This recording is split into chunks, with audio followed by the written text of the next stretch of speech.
Good morning, everyone, and welcome to another episode of... I forget what I called the series again, but, we're playing Trails in the Sky. It's, we've just finished the prologue. We've, discovered that Josette is actually the Sky Bandit, Josette Capua, and, she's working with the Capua family. So... as junior bracers, we might have got in over our heads here. But we can't call ourselves bracers if we don't protect the peace, right? Before we went to the end of the chapter, we received some shocking news. Cassius Bright's gone missing, and so has the airliner Linde. So, we're gonna go over to BOS and figure out what the hell just happened.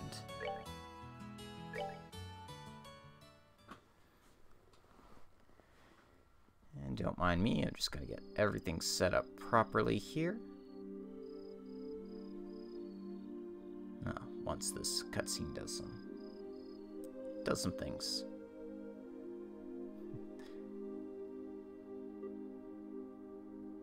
Yeah. Sorry about that. Do. Why is that there? That shouldn't be there. Okay. Wait, no, fuck. Alright. There we go.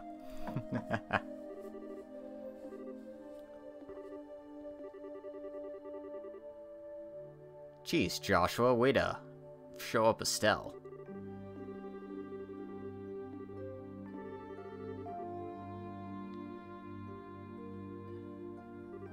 Huh. Once again, Cher has drawn the Wheel of Fortune. But no idea what a changing of fates means. It seems Estelle's pretty down about the whole thing.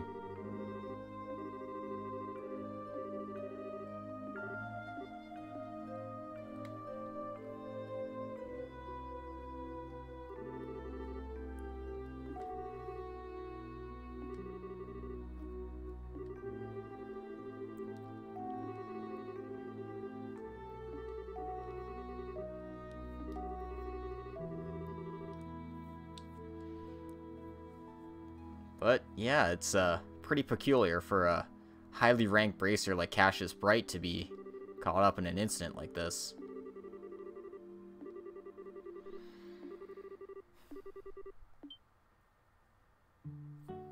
Okay, rumors of Estelle's depression were greatly exaggerated. Simple thing like this isn't going to get her down.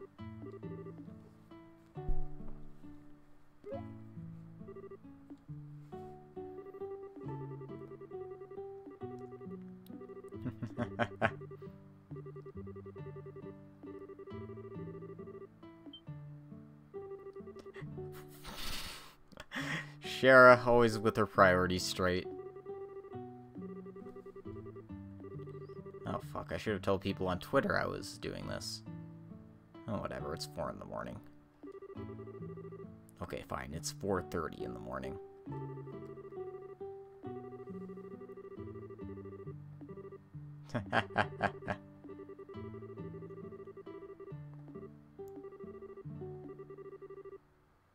Well, duh. I mean, we are bracers after all, and we need to get our recommendations from all the other regions. What else are we going to be doing?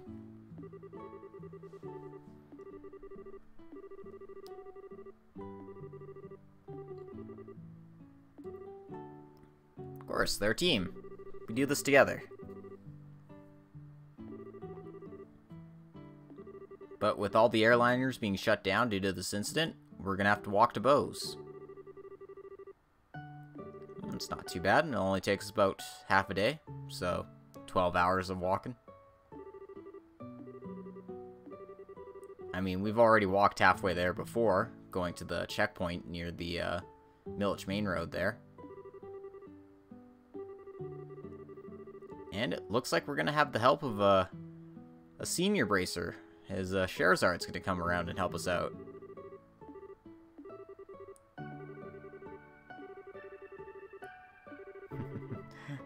Well, she just doesn't want to leave it up to a couple of newbies, so hey. Whatever the case may be, having an experienced hand will certainly help.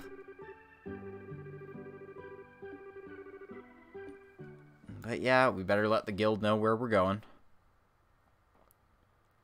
Chapter 1. Disappearance of the Linde. No relation to Linde from Trails of Cold Steel. She's fine. Well, might be tough to say if she's fine or not, but she's accounted for.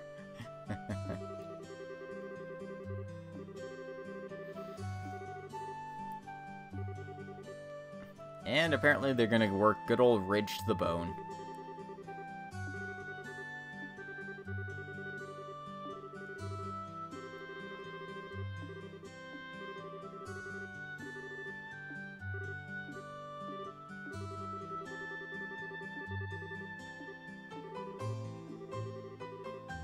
Okay, apparently before we head out, we're gonna go check out the clock tower.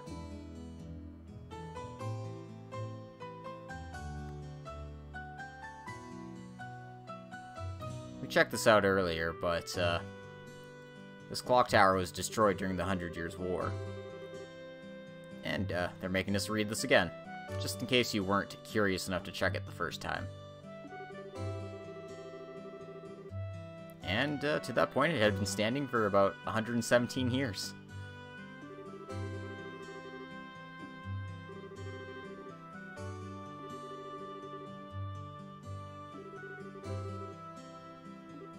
But yeah, it's a classic marvel.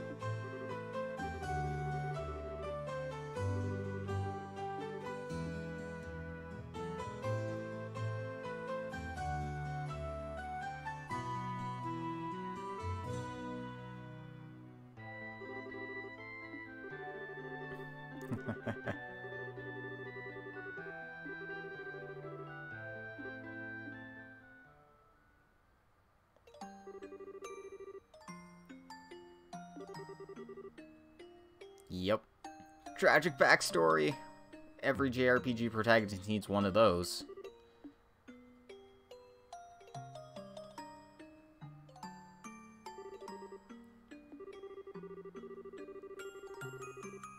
Yep.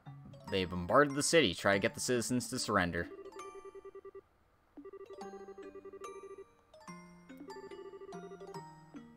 And Estelle was stuck on the clock tower when that happened.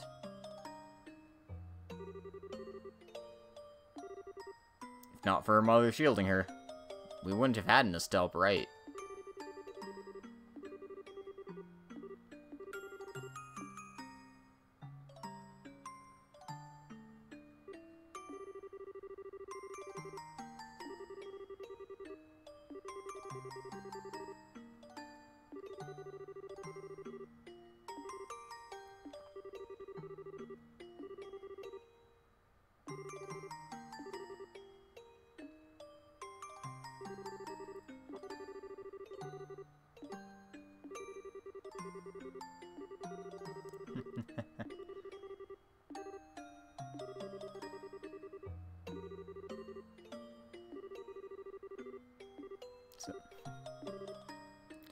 Aw.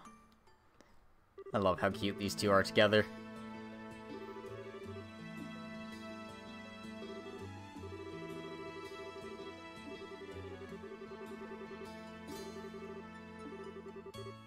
Well, excuse me, princess.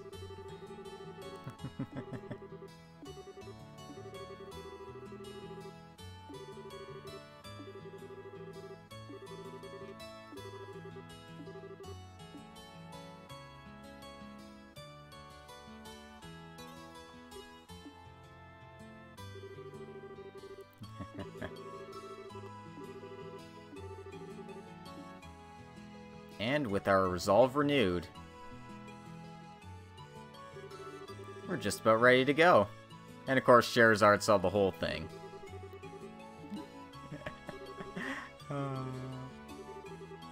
Give me some credit, will you?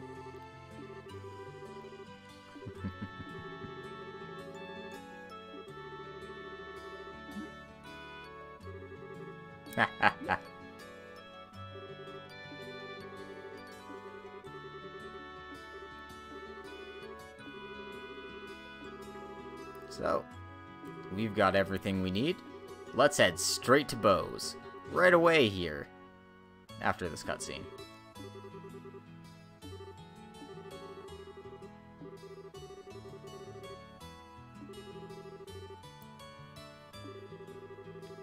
Back when Scheherazade was the ripe young age of 11. See? We have an experienced bracer. She's 23 years old.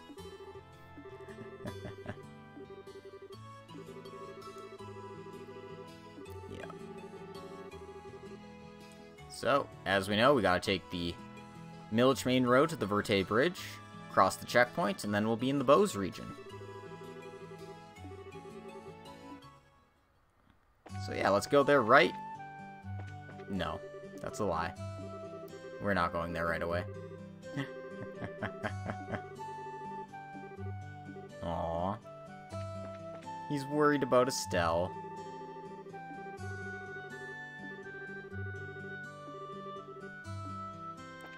Anyway, before we leave, let's check the guild. Because, take a look at that.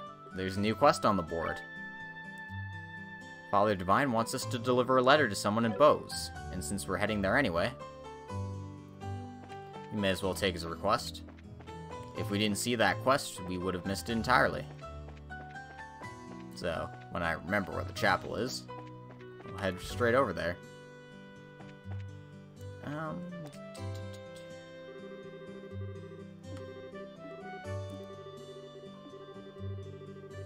Ooh. Damn it, phone, stop dinging at me. Especially when it's all the way over there.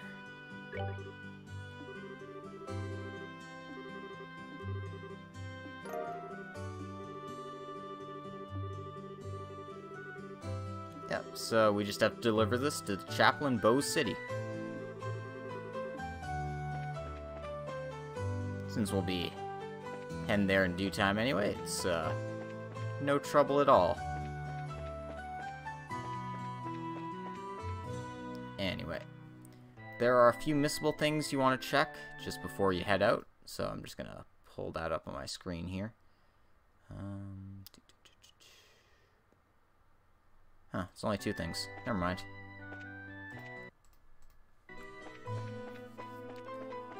So, first thing you want to do, you want to check the bar. Paddington saw the airship flying away. Not that that matters very much. But, this guy has a new recipe here. The milk crap. Milk crepe. It's a crepe. I'm pretty sure I have this recipe already. But, yeah. Just in case. Anyway. I've also, decked Scheherazade out in the best equipment, obviously. Other place we want to check before we leave. This isn't so much missable as it is, you know, just for a matter of convenience. You could also buy this in the BOS General Shop, but this just saves you some time, gets everything covered. So, you want to buy the second copy of the Liberal News. We should check out our books while we're, on the way. So, Chapter 2. Or, I suppose Issue 2. Of Septine Calendar, year 1202. The airliner Linde has vanished. Accident? Incident? Details inside. Breaking story. Disappearance at the Linde. Gone without a trace. Where could it be? Yesterday afternoon, the airliner Linde vanished over Eastbows airspace while en route to Roland. Exhaustive overnight search conducted by the Royal Army yielded no clues to its whereabouts, leaving all parties baffled. In response to this incident, the Army has declared airliner flights cancelled until further notice. The fate of the Linde passengers unknown. The Liberal Orbital Ship Corporation reports that 17 were aboard the Linde at the time of departure, including both passengers and crew. Family members of these missing persons are understandably concerned, but remain hopeful. Probability of accident is low, says expert. Central Factory Chief Murdoch proclaims, "Our orbital engines are sturdy and reliable. The chance of an engine failure is virtually nil. I don't believe an accident to have occurred." And then, you know, there's There's more to it than that, but if you want to read it, obviously pause at your own rate. And there's an article about us. Local bracers came to the rescue and recovered the crystal. And thankfully no harm came to the mayor or his family during the incident. And the Bracer Guild's doing everything in their power to apprehend them. And lastly, there's Niall's article about touring ancient sites.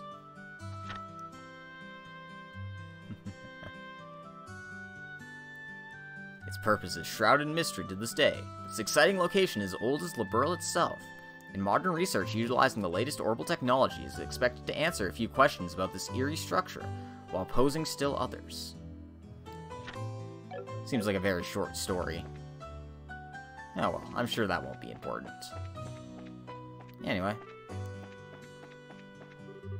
Let's talk to Claire before we leave.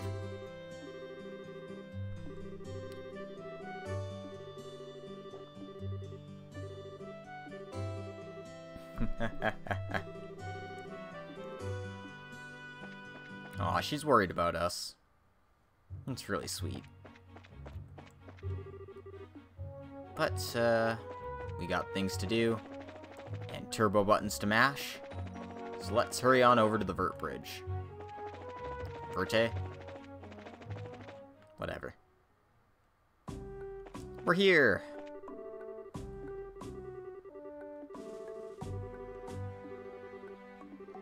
And lots of people are taking the roads rather than the airships, obviously because all flights are suspended.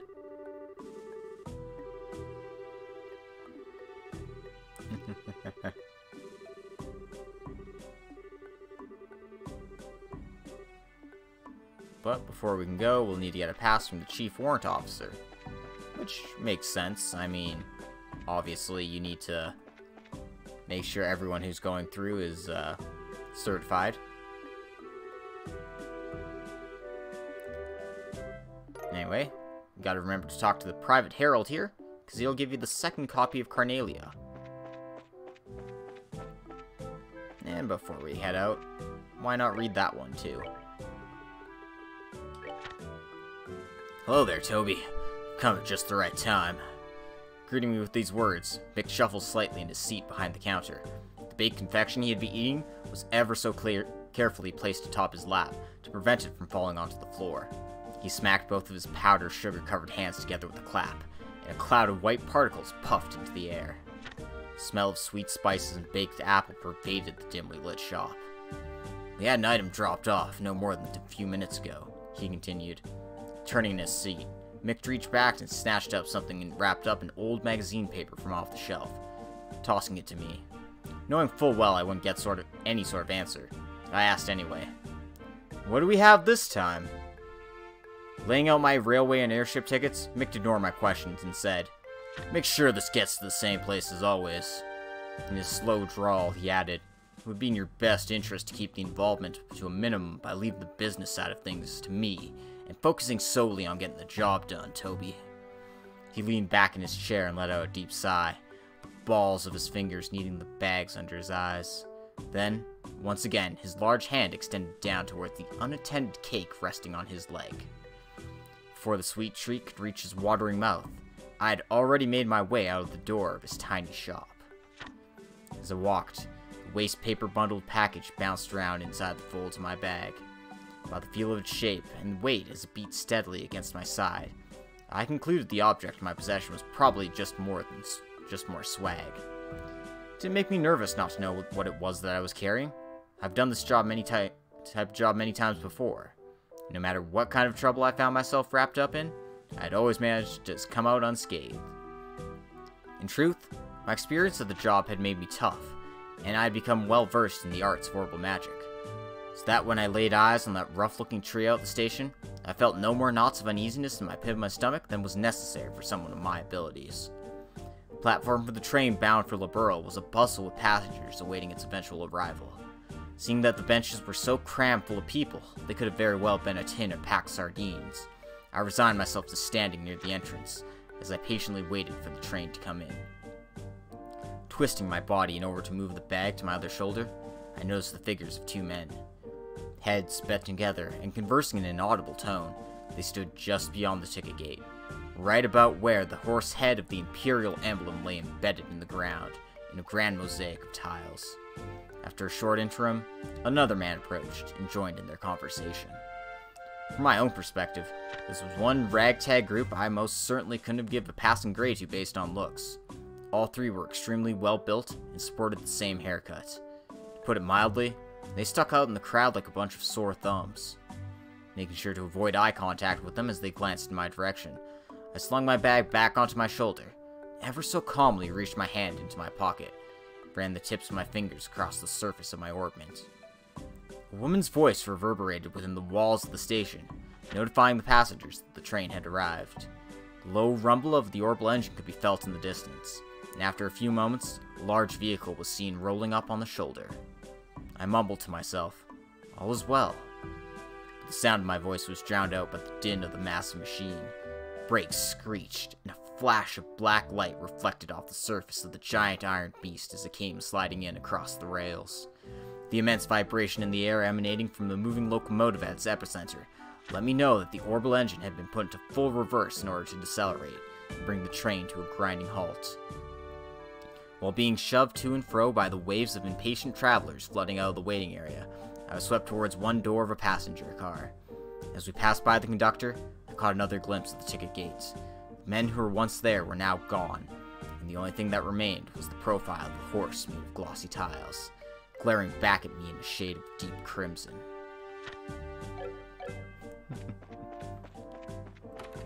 You can see why Carnelia is such a good little short story. Anyway, we're gonna bug G4 and Officer Ashton here.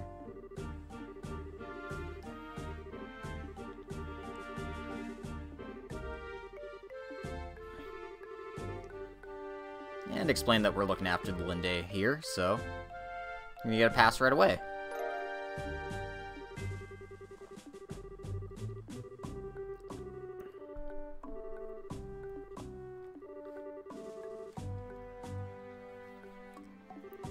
And, Ashton just letting us know that, bracers aren't looked upon too kindly near the Hawken Gate.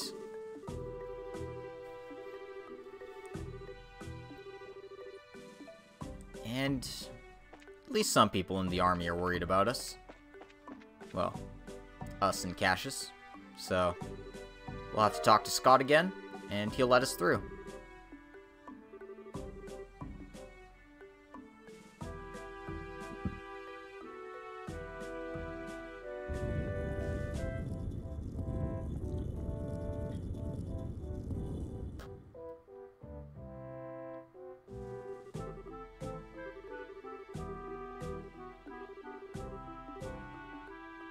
Yep, so make sure you've got your business taken care of in Roland before leaving.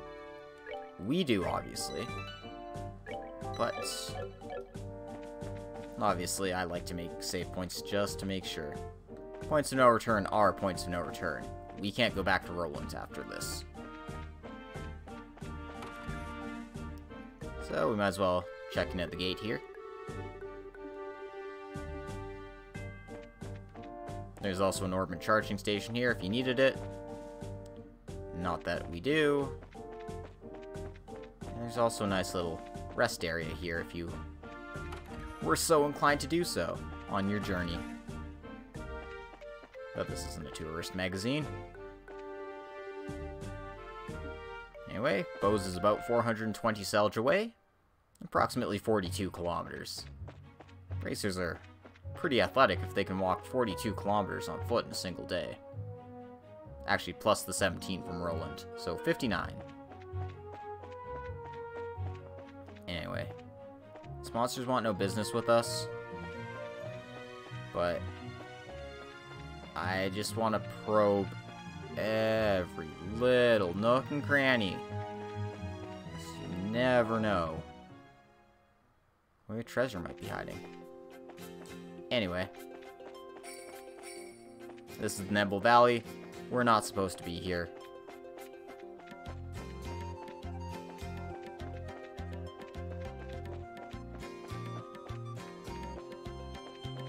I say that, but we can still, you know, explore pretty much the entire area right away. With the cloak quartz, none of these enemies are even gonna bother us.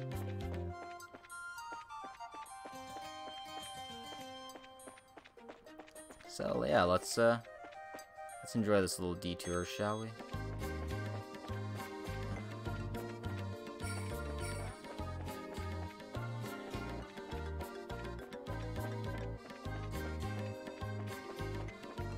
Not that I even know where I'm going, but...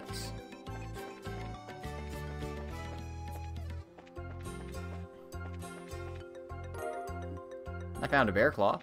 That's something at least. But, you know, I was kind of hoping I'd run into, like, treasure chests. Like that. Guitars. So if you were so inclined to come here early, you'd get Strength plus 30 weapons, which are way better than these twin dirks we have. However, not better than these Zemurian ore weapons we have on right now. Heh. Heh. Heh. No, it's fine. There's a reason why I'm avoiding random encounters.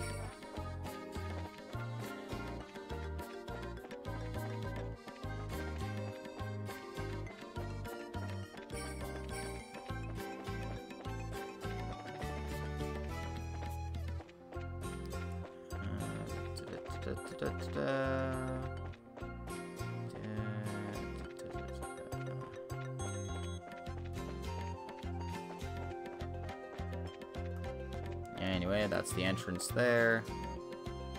This leads us to another area of the map.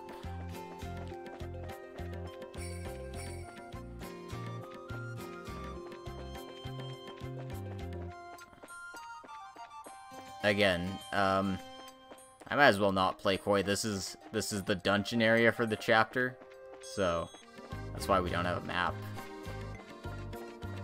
And there's just a random house in the middle of the area here, so let's talk to this guy.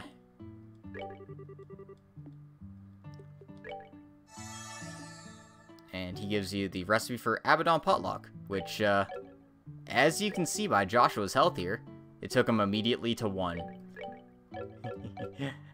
Yeah, it doesn't mess around. Anyway, he has a few things for sale tier 2 if you want them. So, we'll just buy that. And, since his food pretty much killed Joshua, we're gonna need to take a rest.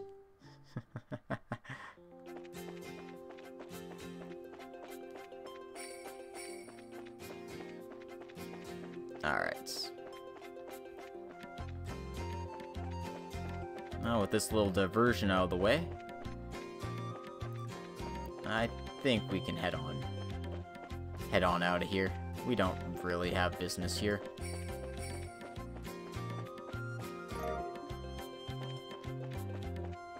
Of course I say that, but I'm still exploring the area. It's like, oh yeah, there's stuff here. There's gotta be more stuff here, right?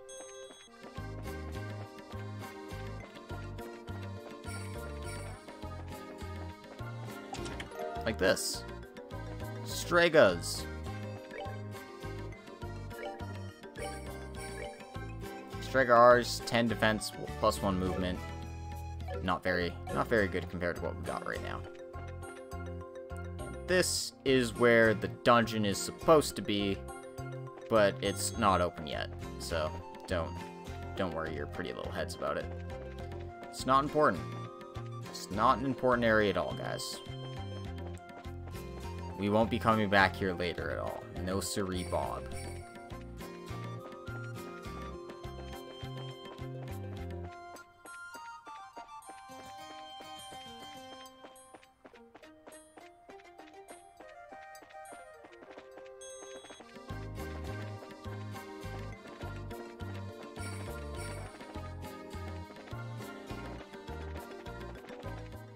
Okay.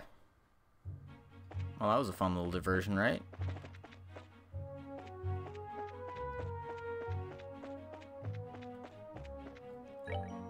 Anyway, I just want to keep my eye out for little alcoves where treasure chests might be hiding. But, other than that, we can pretty much just continue as we are.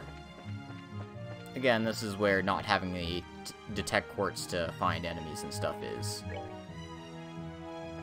mildly to severely annoying. Anyway, walk far enough, we get a little cutscene here.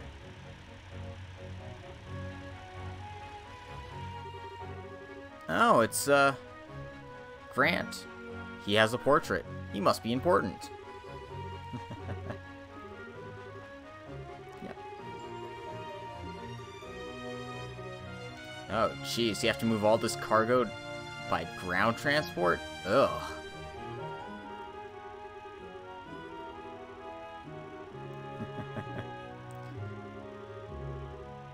Well, apparently the, this Lugrin fellow at the BOS branch knows what's going on, so we should head over there and talk to him.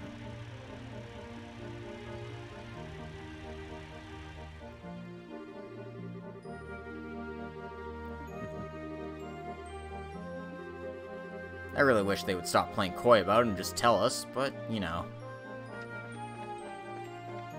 Keep the viewers invested in, a sense of mystery.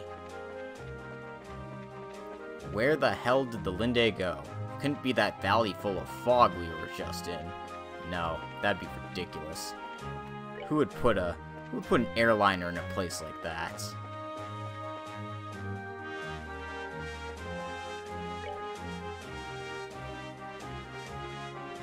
Anyway, you know what I was saying about all these, like, trails being, like, one screen too long?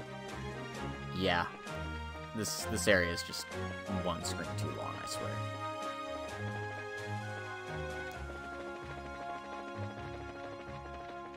You guys see any treasure chests while I'm zooming around like that, let me know. Otherwise, it's no skin off my back. Anyway. BOS is right over there, but there's also another side path over here, the Eisen Road. So, before officially heading out there, let's go check out the Hawken Gate.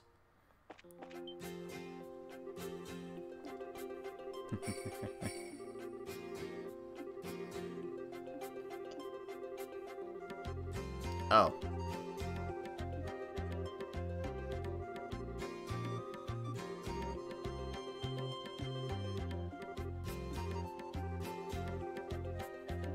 Unfortunately, it seems we've been blocked access from this road by the Royal Army, so... And no, we're not going to be beating up soldiers.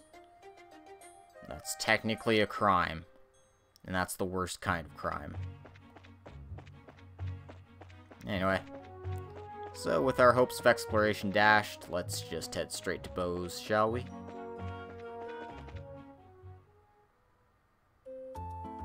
And check out the city. Opposed to the more rural feeling of Roland, BOS has quite a few stone buildings, and it looks very much more modern in comparison.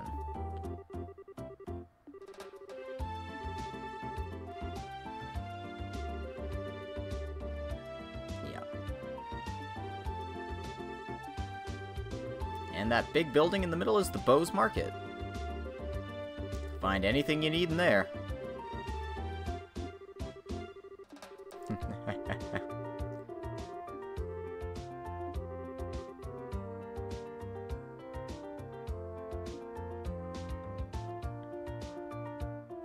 Anyway, now that we're here,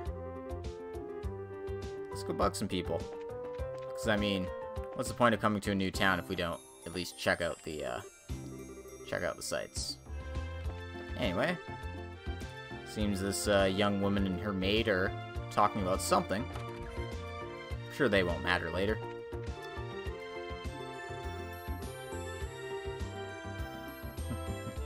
Oh, she's looking forward to her shopping day.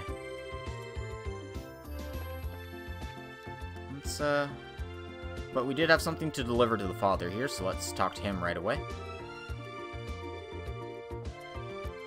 Wonder if he milks cows in his spare time.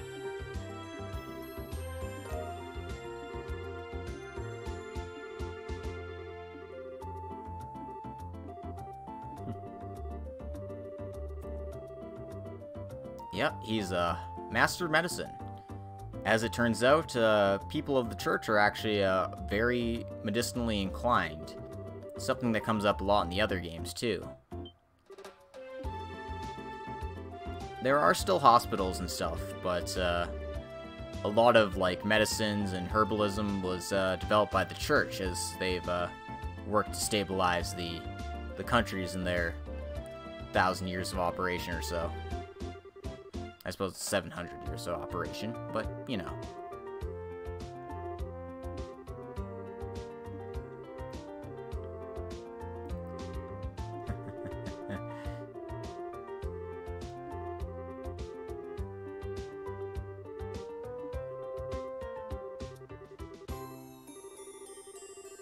He does give some pretty good advice. If you're going to admonish others, at least admonish yourself for doing the same thing. In any case, that's one quest completed. Most people here are talking about how being a merchant is just so great. That'll take us to the BOS Highway. We don't want to head there right now. Instead, let's head to the South Block, which is the residential district. Yeah, this guy doesn't think he's worth and cut his salt as a merchant.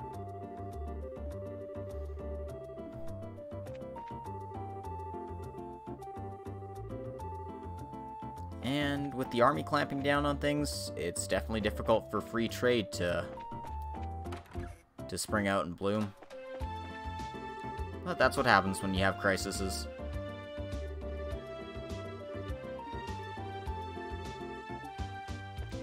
Apparently she's looking for her father.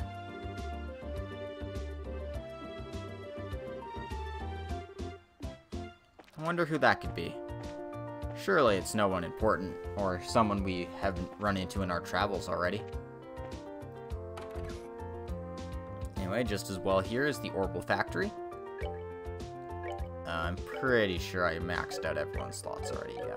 No, don't even worry about it. Let's just talk to the guy.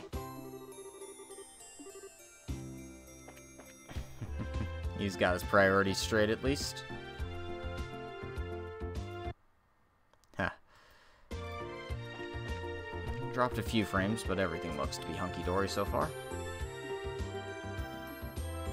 And apparently the boss isn't actually in. Oops. That's back to the North Block. We don't want to head there just yet. There's still a few more houses to check out. I know, I'm just kind of messing around in BOS here, but I always like exploring the new towns when I go to them. Gives you a real sense of feeling where things are, and when you're eventually going to be doing quests here, it's nice to have a good lay of the land.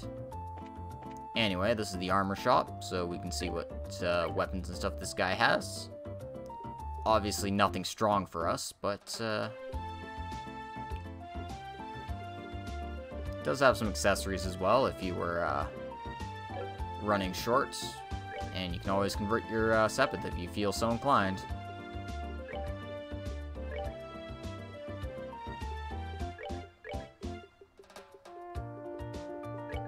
So, I'm just gonna do that. Have a nice cool 300k. That one will take you to the south exit of the city, which, again, we're not interested in heading out of the city just yet, so I just want to check if I've got some missables to deal with before moving on. Don't mind me. All the recipes. Oh my god, so many recipes.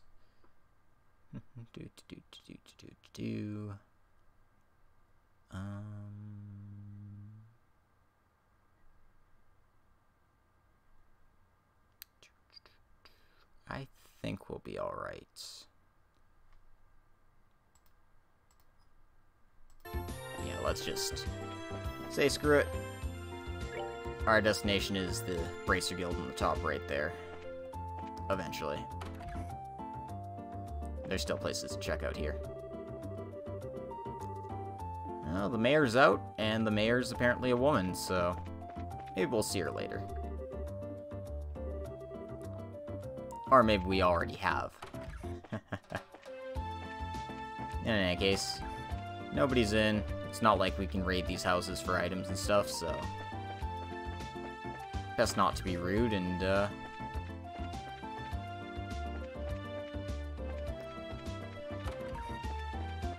pillage all of their things. I mean, we're bracers. We're not run-of-the-mill Dragon Quest heroes or anything. Here's the hotel. Wonder if Niall and Dorothy are in BOS yet. I know they said they were going to be heading over here in the last chapter, so you'd think if they'd be staying anywhere, it'd be in here.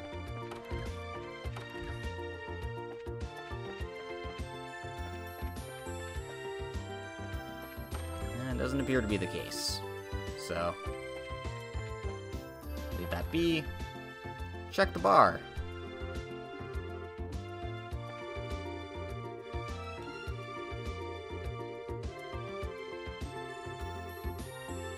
Apparently found a rare monster in West BOS.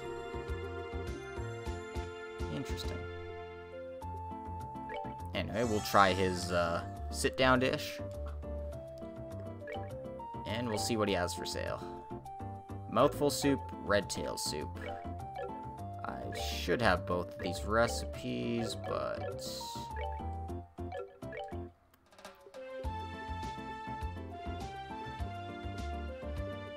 yeah, mouthful soup. And what's the other one called? The whitetail soup? Red tail soup, that's it. Which is just down here. Okay.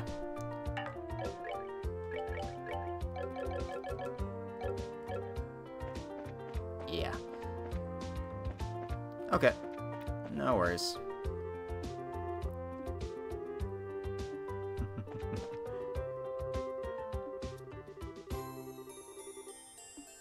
The dubious role of Shadow Mayor?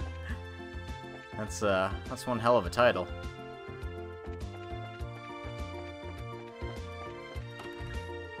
Let's check out this restaurant as well. Ooh, fancy.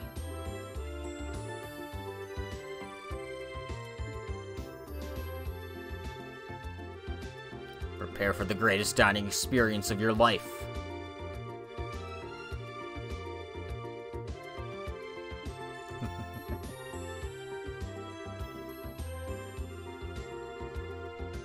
The bounty from 30 large monsters. Anyway, let's bug the people here. Why not?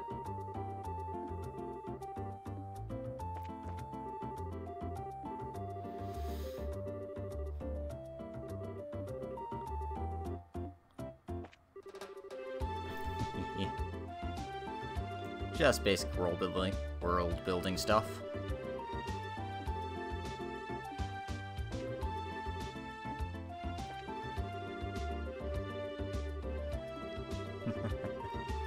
Coriander infused duck. Interesting. I don't know if that's good or not.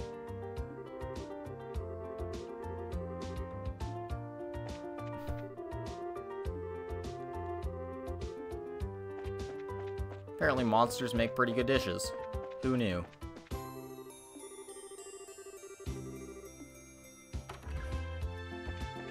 He's the sommelier, which means he drinks all the wine and pisses in it. I mean, serves it.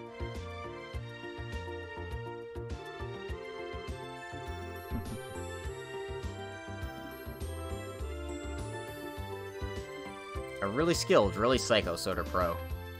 Those are the only real pros there are.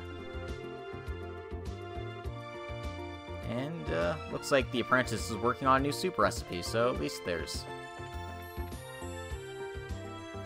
a good, healthy competition going on in there. Lastly, we'll check out the market. There's Dorothy. looks like she's completely lost in focus here.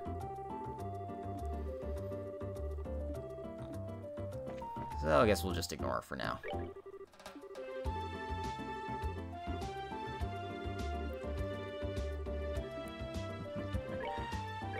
But yeah, this place has almost anything you'll need. Like a laundry pole. Or paring knives. Or a work helmet. Anyway, we don't need any of this stuff.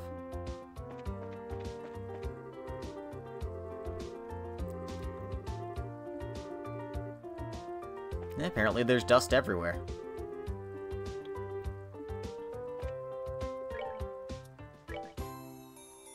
Anyway, she has all the copies of stuff that we could have missed. The second copy of the Liberal News, Carnelia 1 and 2. But I mean, I'm just lazy.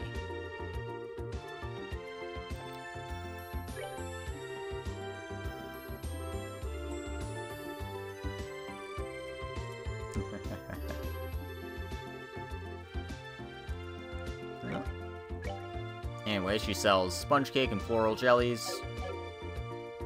I'm pretty sure we have those already. Yep, sweet sponge cake. And...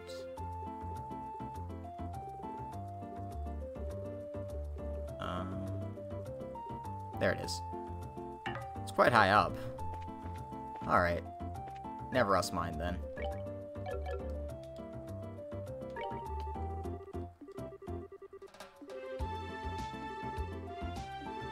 This looks like a clothing store.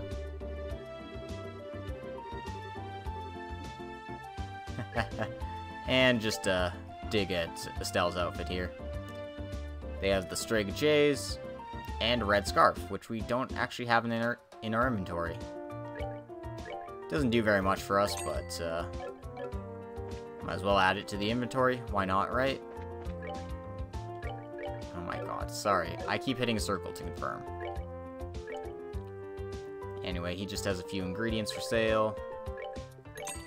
We'll go ahead and buy him out some apples and stuff.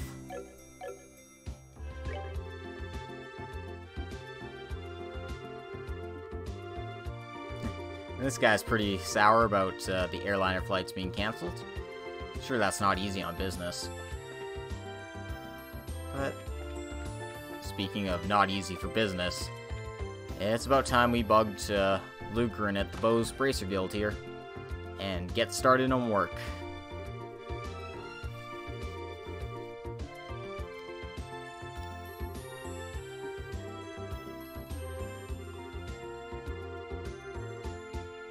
Yep, Ina called ahead for us.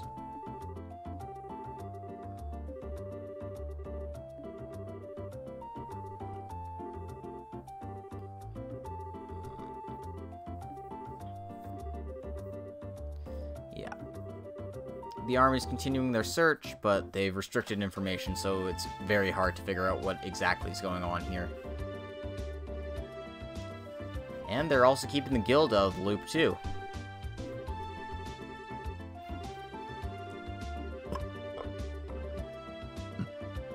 Yep. Turns out the army doesn't like having a group of do-gooder cops who don't answer to any laws, doing their own thing. Yep. Jurisdictional disputes. And, General Morgan. I wonder who this guy is. Apparently he's a real pain in the ass.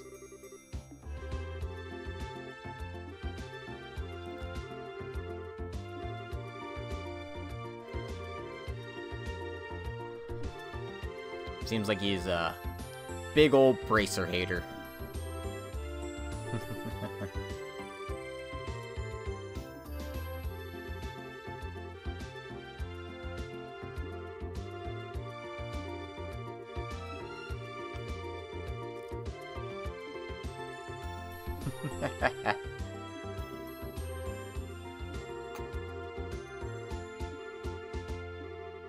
Well, if the mayor's asked for our help, then it pretty much goes right over the general's head, doesn't it?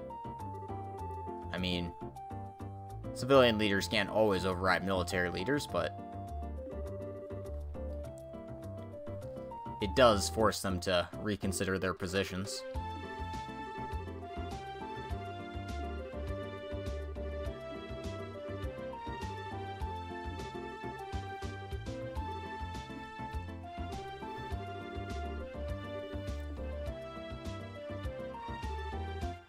Luckily for us, changing our registration from Roland to BOS affiliation takes no time at all.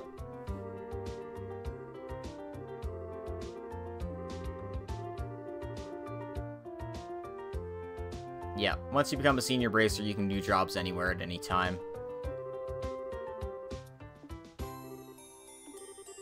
Like if you had work to do in another country for some reason, you could just fly right on over.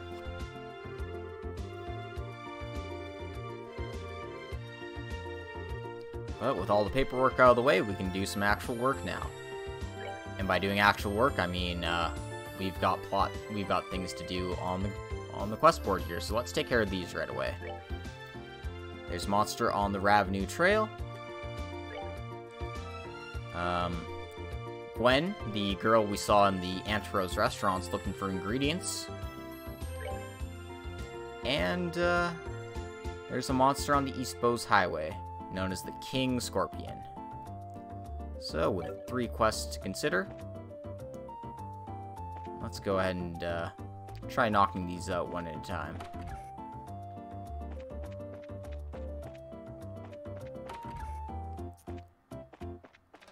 We'll talk to Gwen here.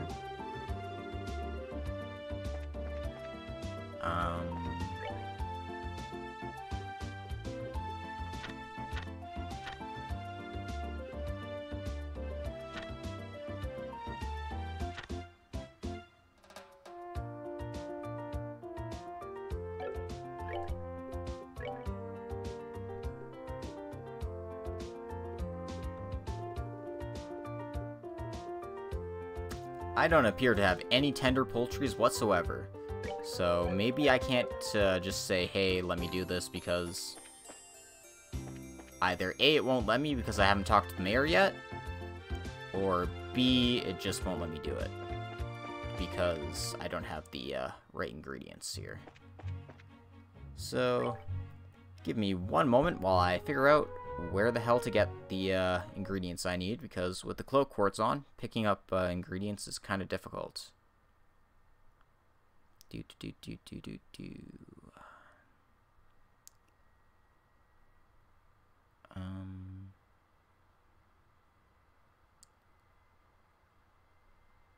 Killing Ramera on the Eisen Road. Okay. We'll see if it lets me go there. Because this is the Eisen Road.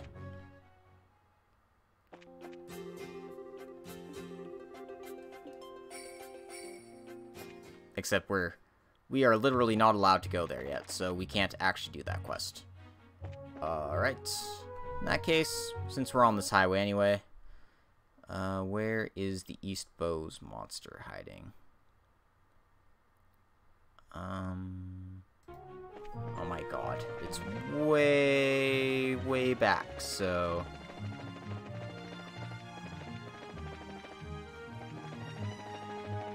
forgive me as we deal with all this. Yeah, we have to go back to the southeast of this sign is where the enemy should be. Yep. It's King Scorpion and a bunch of Queen Scorpions. King Scorpion's weak to Earth. All the Queens are weak to Wind magic. But that doesn't matter.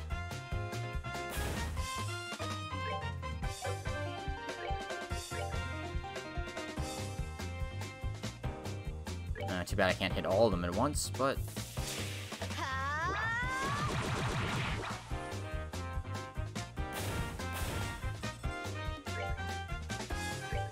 just make this as easy as possible. We're done. Oh, are you done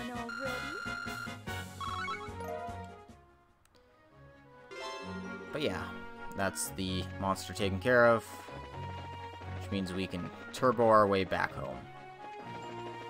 Well, back to BOS.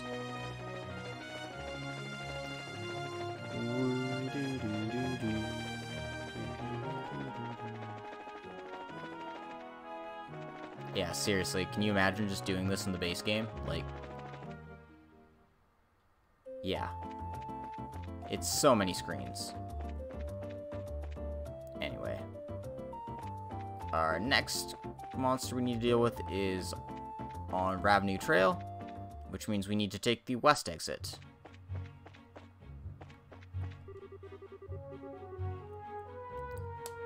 Want to keep heading west until we reach Ravenue Village. Oh. There's a treasure chest just in plain sight. That's good. This thing looks like it might have what I need, so... Excuse me 1 second while I take this off, put something else on.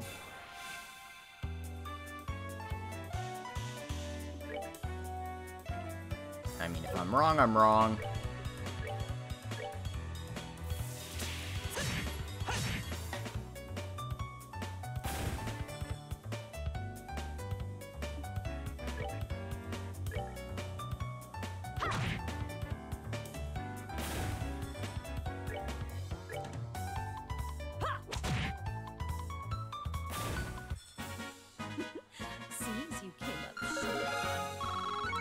But I got a level out of it.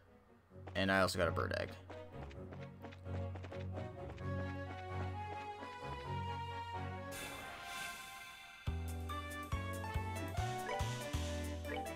Yeah, I'm gonna be honest, I don't think these are the guys I'm looking for.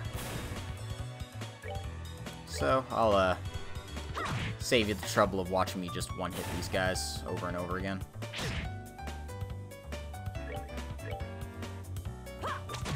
If they're on the Eisen Road, they're on the Eisen Road. Oh, are we done already? Yeah, I didn't even get any monster meat there. Just some eggs and potatoes. Anyway, the Ravenue Trail's here. So we'll want to head up this way right away. And hopefully contact with the enemy is fairly quick.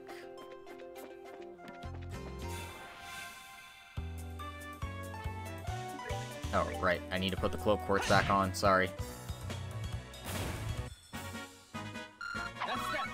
I'm still getting decent experience from these things, though, but,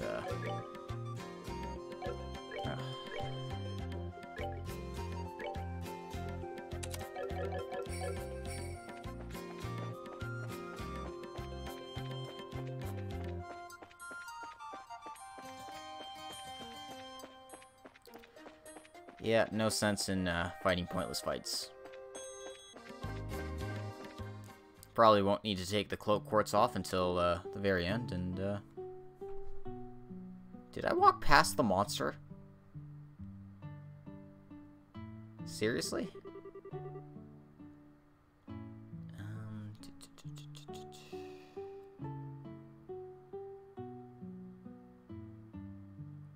Oh, okay, I see. It's not on that path, it's the one after it. Okay, that makes sense. Yeah, there's a trail further north through the village here.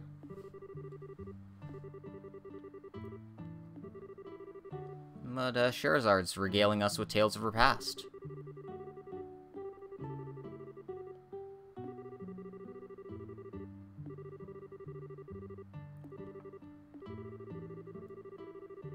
And of course, Cassius has given some good advice. If you don't see the world on foot, how will you know what there is all to see?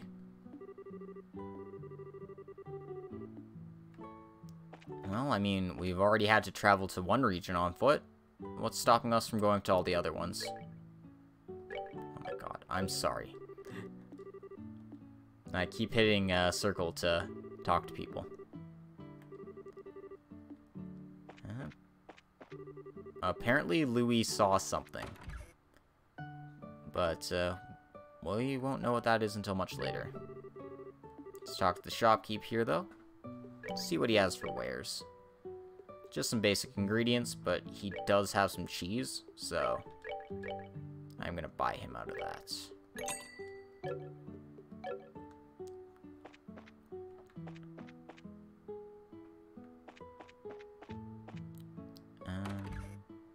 Next, we'll check the restaurant here. Apparently, she's pretty nervous. But this is a nice-looking inn, that's for sure. Bar doesn't look to be open yet. That's fine. We can come back at a later date.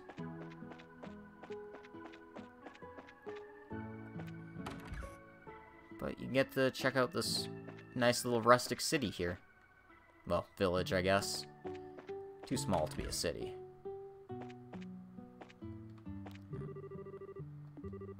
Her name's Orange. And looks like her husband's in the orchard, so might as well talk to him. Melanie. Right, I totally forgot they all had fruit-related, or like food-related names. I guess not all of them, but quite a few. But yeah, it's just a nice little rustic town. Anyway, we want to go to the mayor's or the elder's residence here.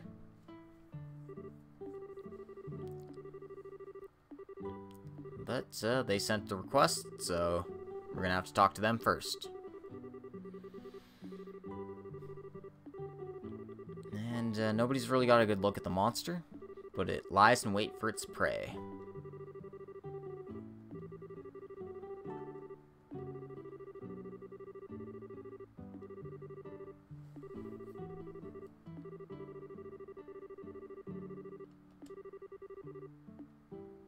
Alright, we got some information on hand. There's also a locked house here that we can't check out. Interesting. Very interesting. And what looks to be a gravesite.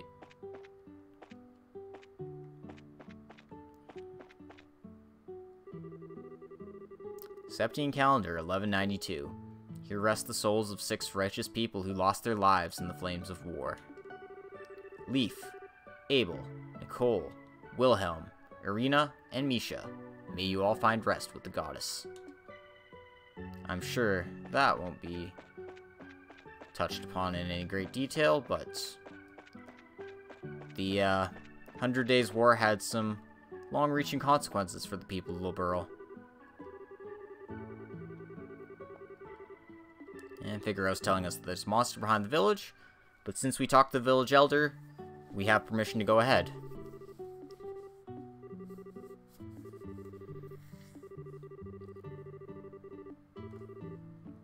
And it gives us, you know, warning, be cautious. Don't know what we're dealing with here. Apparently it took down the sign here, so that's pretty funny.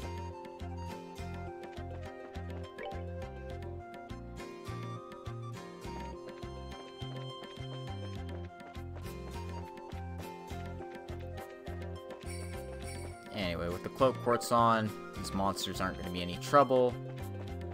But we want to head this way first, because there's a lot of little nooks and crannies here, and there's probably treasure chests hiding here. So, do my best to find them. Oh, and there we are.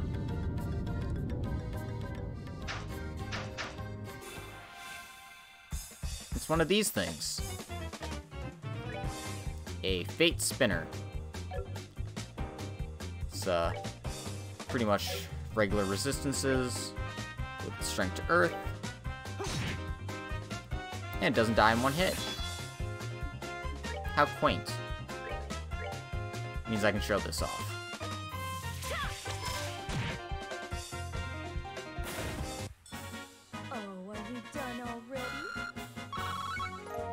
But yeah, not a hard fight at all.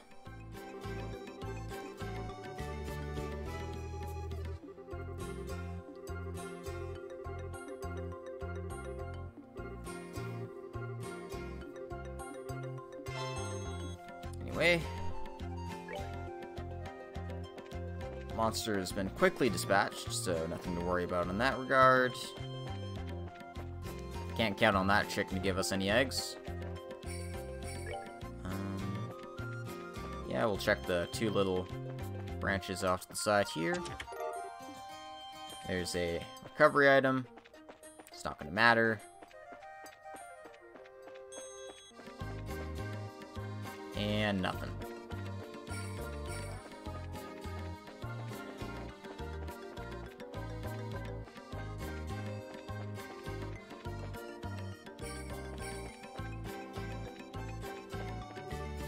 As we can see, all the signs have been knocked down. The mine's locked up, so we can't do anything about this area. So let's head back.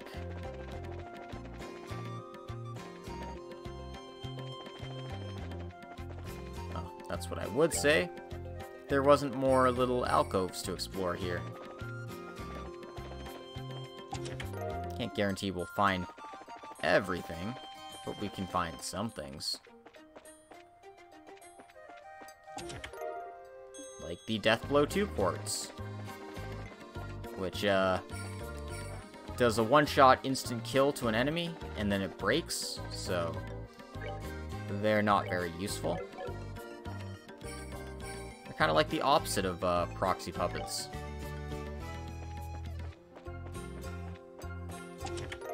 With the sheer amount of enemies you'll be dealing with, it's kind of dumb.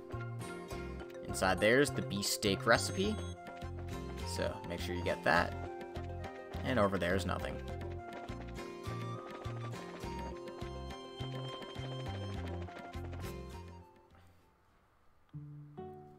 And we're back.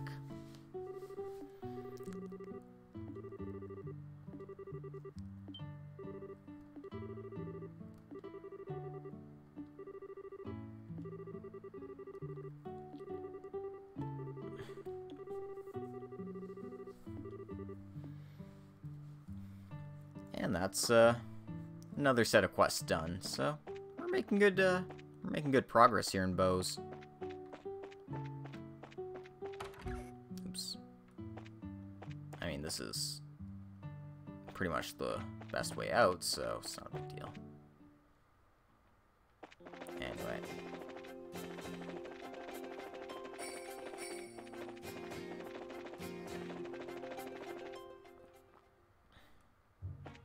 Turbo our way out. If we're going the way, we might as well check out the Crone Pass. No, let's not. I mean, no, let's not. I've wasted enough time. There's no reason to go over there just yet. It's not like there's suddenly, oh yeah, there's a missable quest if you go all the way down to the Crone Pass. No, we don't have to deal with anything that obtuse this early in the game. But you better believe we'll have to deal with that kind of shit later.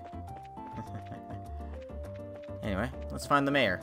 We know where the residence is, so we'll see if they're in.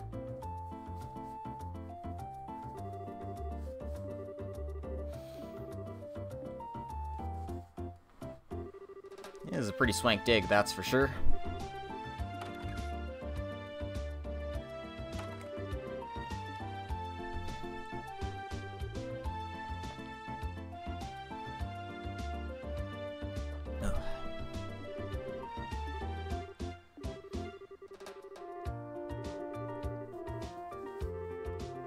Apparently the mayor's currently out, so we gotta figure out where she's hiding. Oh, just the chapel.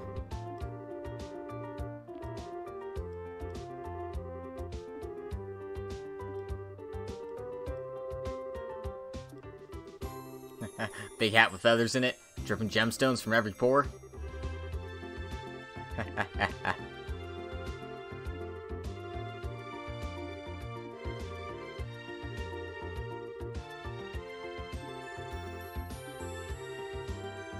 Oh, she's being accompanied by a maid, so that gives us some indication of what we're looking for, at least. We may have already run into her once before. But the chapel's right here, so... Oh, we found the maid. And she's suddenly grown a portrait.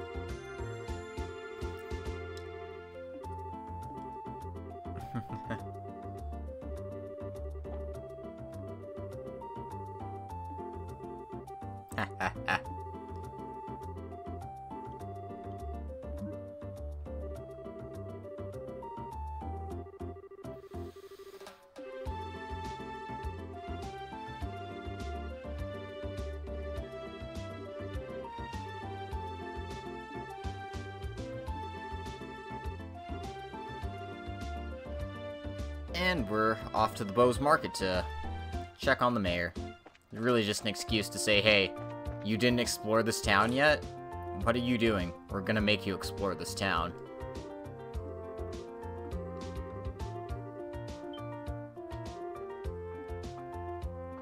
And there she is. And she's also grown a portrait.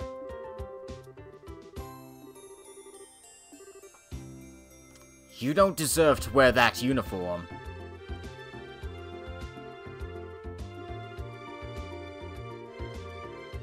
Yep.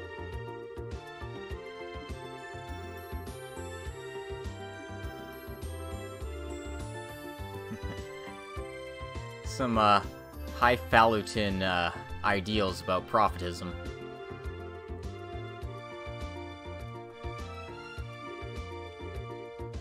You know, morals that people can live by, but not ones that fly in the business world these days. Where it seems the only way to survive is by, you know, upping the bottom line for your shareholders. But, you know, I don't want to talk about that.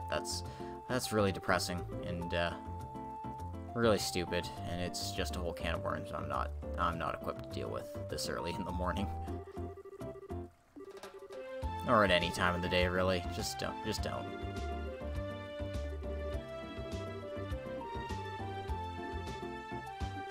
And this is Mayor Maybell.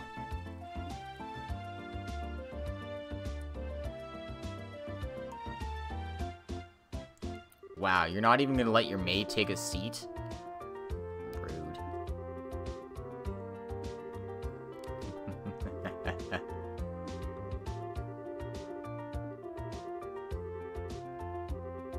Oh, looks like the position of mayor was hereditary.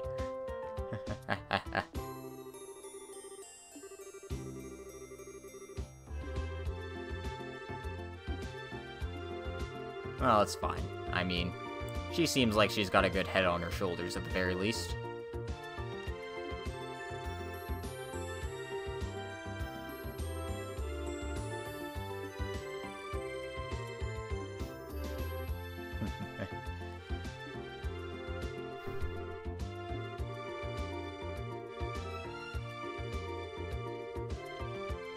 Yeah.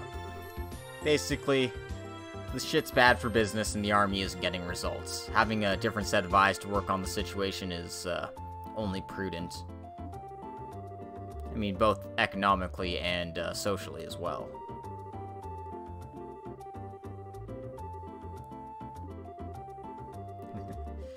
Yeah, except the army's been getting in our way this entire time. We can't even go up the Eisen Road and collect chicken for our clients. It's a whole big dumb thing.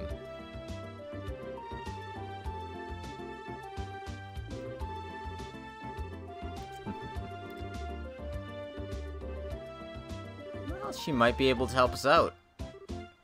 That's the power of political connections for you. Apparently she just carries letter paper on her. That's one dedicated maid, that's for sure.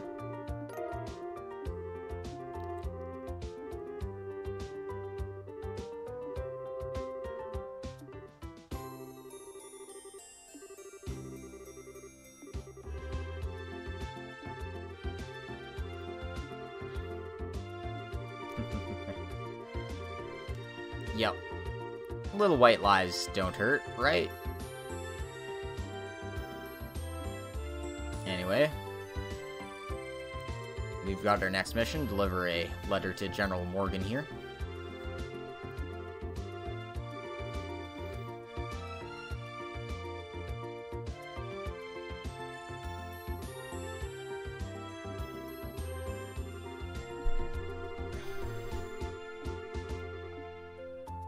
Yeah, we've seen where we need to go. And I just want to make sure that the quest wasn't locked because we didn't talk to this person. No. I must peel as I have never peeled before. No. Okay. Check if anything new popped up while we were out. Nope.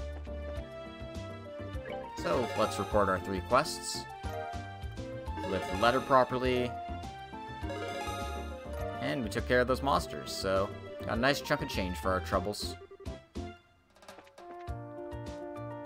And I'm just gonna make a quick save here. Don't mind me. And,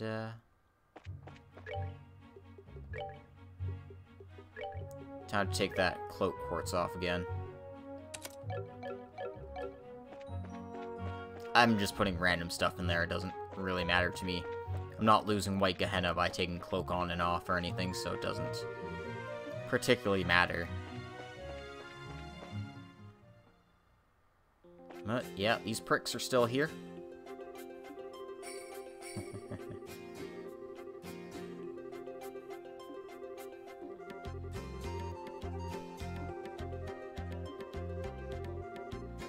Yep.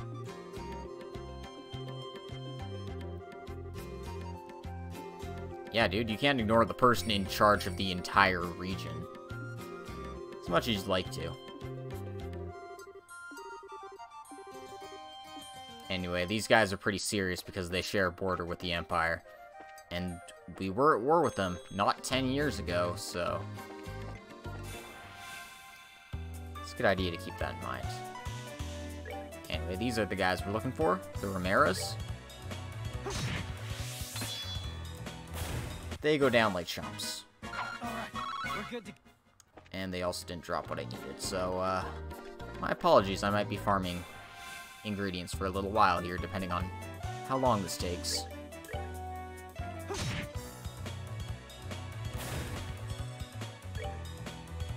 If I knew it was going to be this bad, I would have inherited items as well. We're good to go. Anyway, that's one down.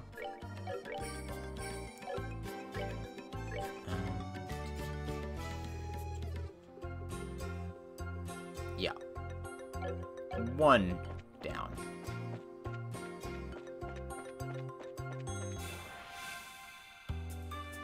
Luckily, there's a whole bunch of them here, so...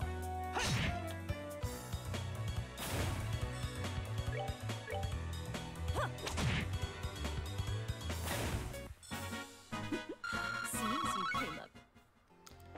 Unfortunately, they're not dropping shit for me.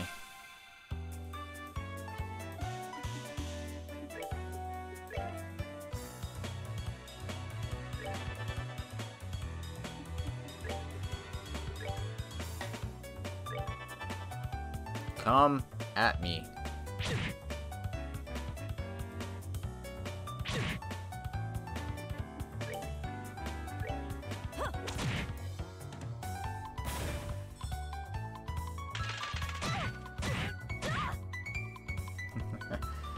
Good old 0 damage.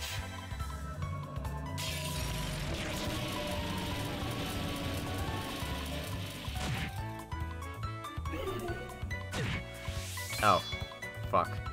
Right. I forgot they did that.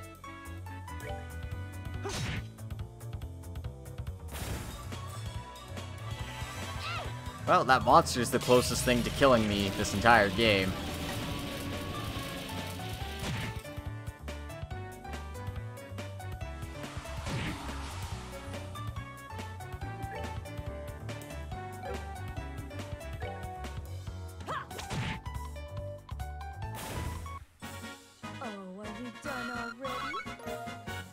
Second tender poultry.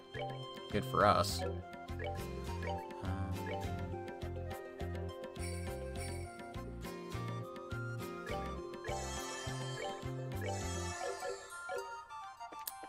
Alright.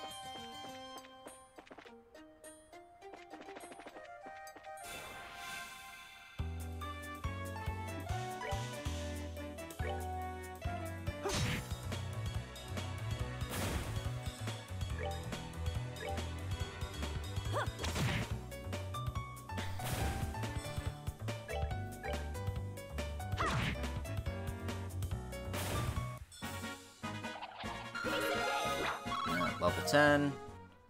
Up to 4 means I only need to find one more of these guys to beat up.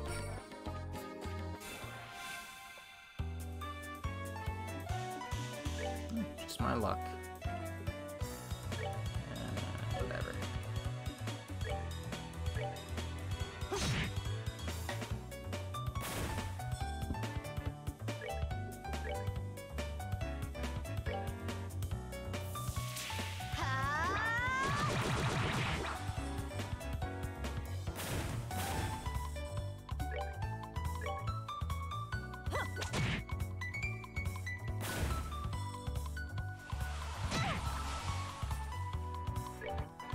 And now we just gotta whack this guy a few times. That's that then. Let's move out. There we go. That's all the chicken will need. So...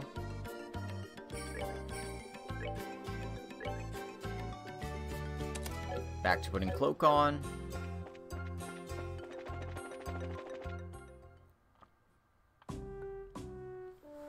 And here we are, at the Hawken Gates, at the border of Liberl and Erebonia.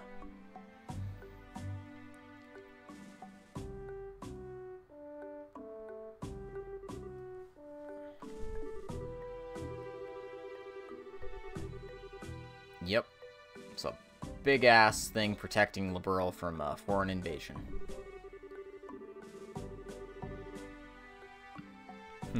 Bigger equals better.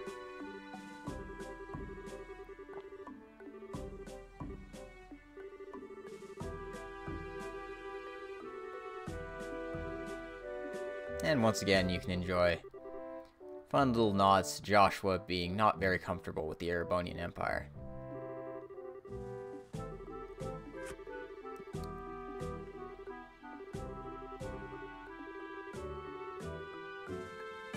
But yeah, we want to hide our identities as bracers as we're taking care of our business here.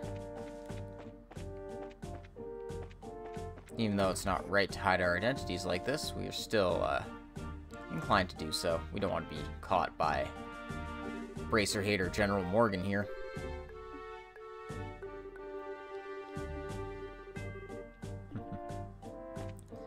And there's an odd man drinking here.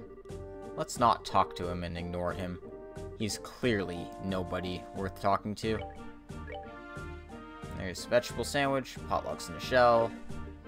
Stuff we already have. Okay, fine. I'll talk to this guy. What a surprise. This is my first time eating Liberl's cooking, but it was rather delectable. I'm glad you liked it. Head to town. There's a number of other places where you can eat great Liberl cooking as well. You enjoy this trip of yours, alright? That I will do, believe me. If this is the kind of food I can get in a border dive like this, then I am truly in for a feast elsewhere in this land. Well, excuse me for having my bar here on the outskirts of the country. Before you go feasting on the finer things, how about a glass of wine? I know it's not high-end exactly, but the taste is worth the price. Well then, maybe I will. You think this guy is... looks like a traveler from the Empire. Oh god. Oh yeah, he's nobody important. Don't worry about it. Don't worry your pretty little heads about it.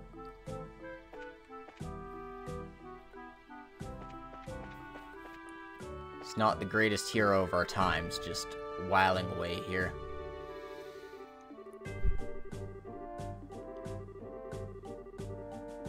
And this guy apparently wants to go to the Empire for no reason whatsoever.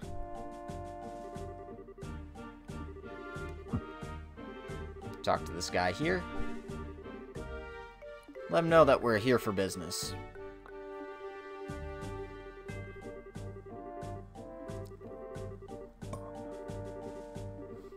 unfortunately, the general's out right now, so we can't talk to him immediately.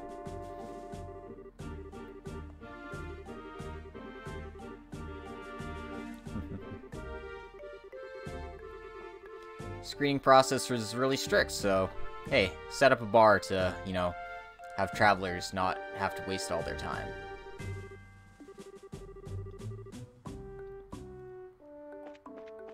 So we're gonna go back right where we started.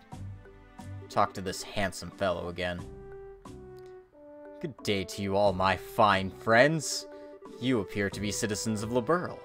But may I ask if you're traveling to the Empire?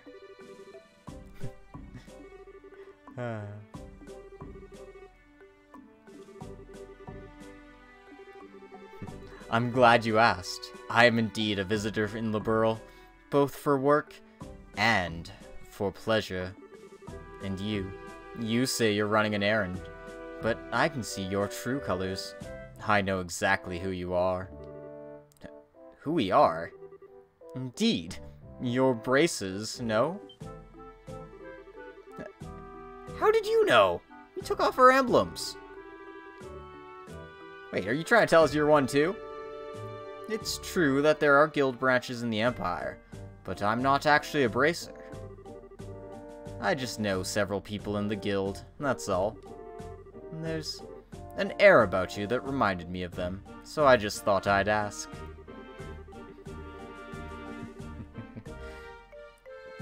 Of course, he's no amateur, Joshua. He's just a traveling minstrel. Those cold, flickering eyes of amber, just like a glass of exquisite brandy. You just make me want to kiss you and hold you in my arms.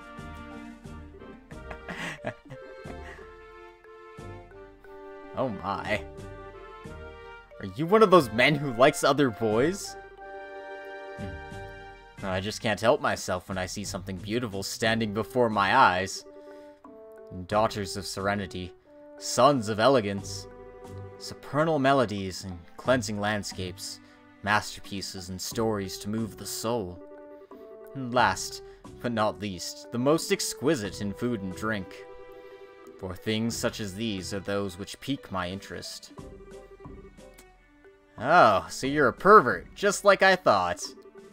Yep, definitely a pervert. How dreadful it is that genius is misunderstood in every generation. I feel as if my delicate glass heart is about to be broken.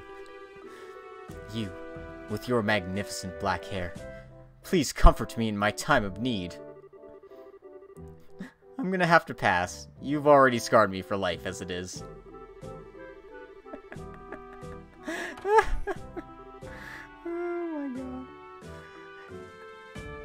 I love this mysterious blonde man so much. If anything happened to me, I would kill everyone and then kill myself.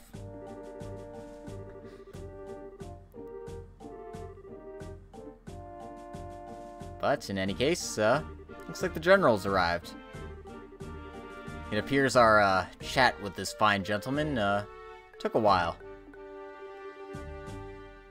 And for some reason, he's tagging along with us.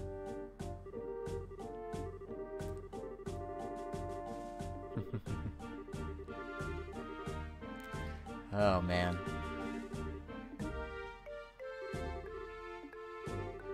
Now get you! Shoot! Shoot!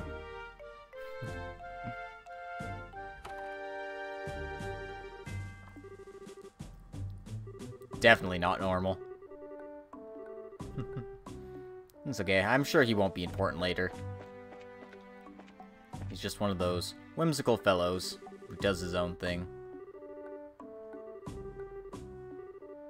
And looks like the sentry is going to let us meet with the general, so let's go ahead and do that. But I just want to make a check, see if I'm not missing anything. Like my phone going off all of a sudden. So, 1 second while I check that out. My apologies.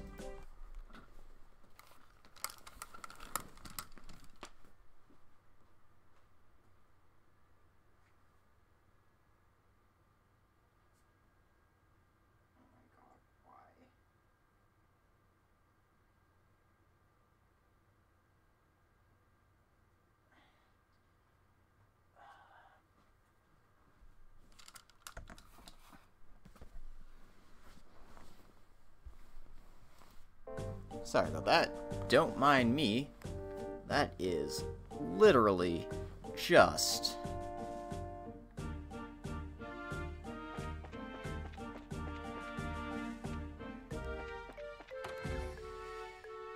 just a bunch of nonsense, is what that is.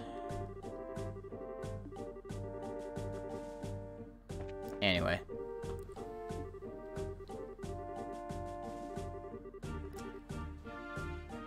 Before you go ahead and do anything important here, you have to go back to the inn and talk to Marco here.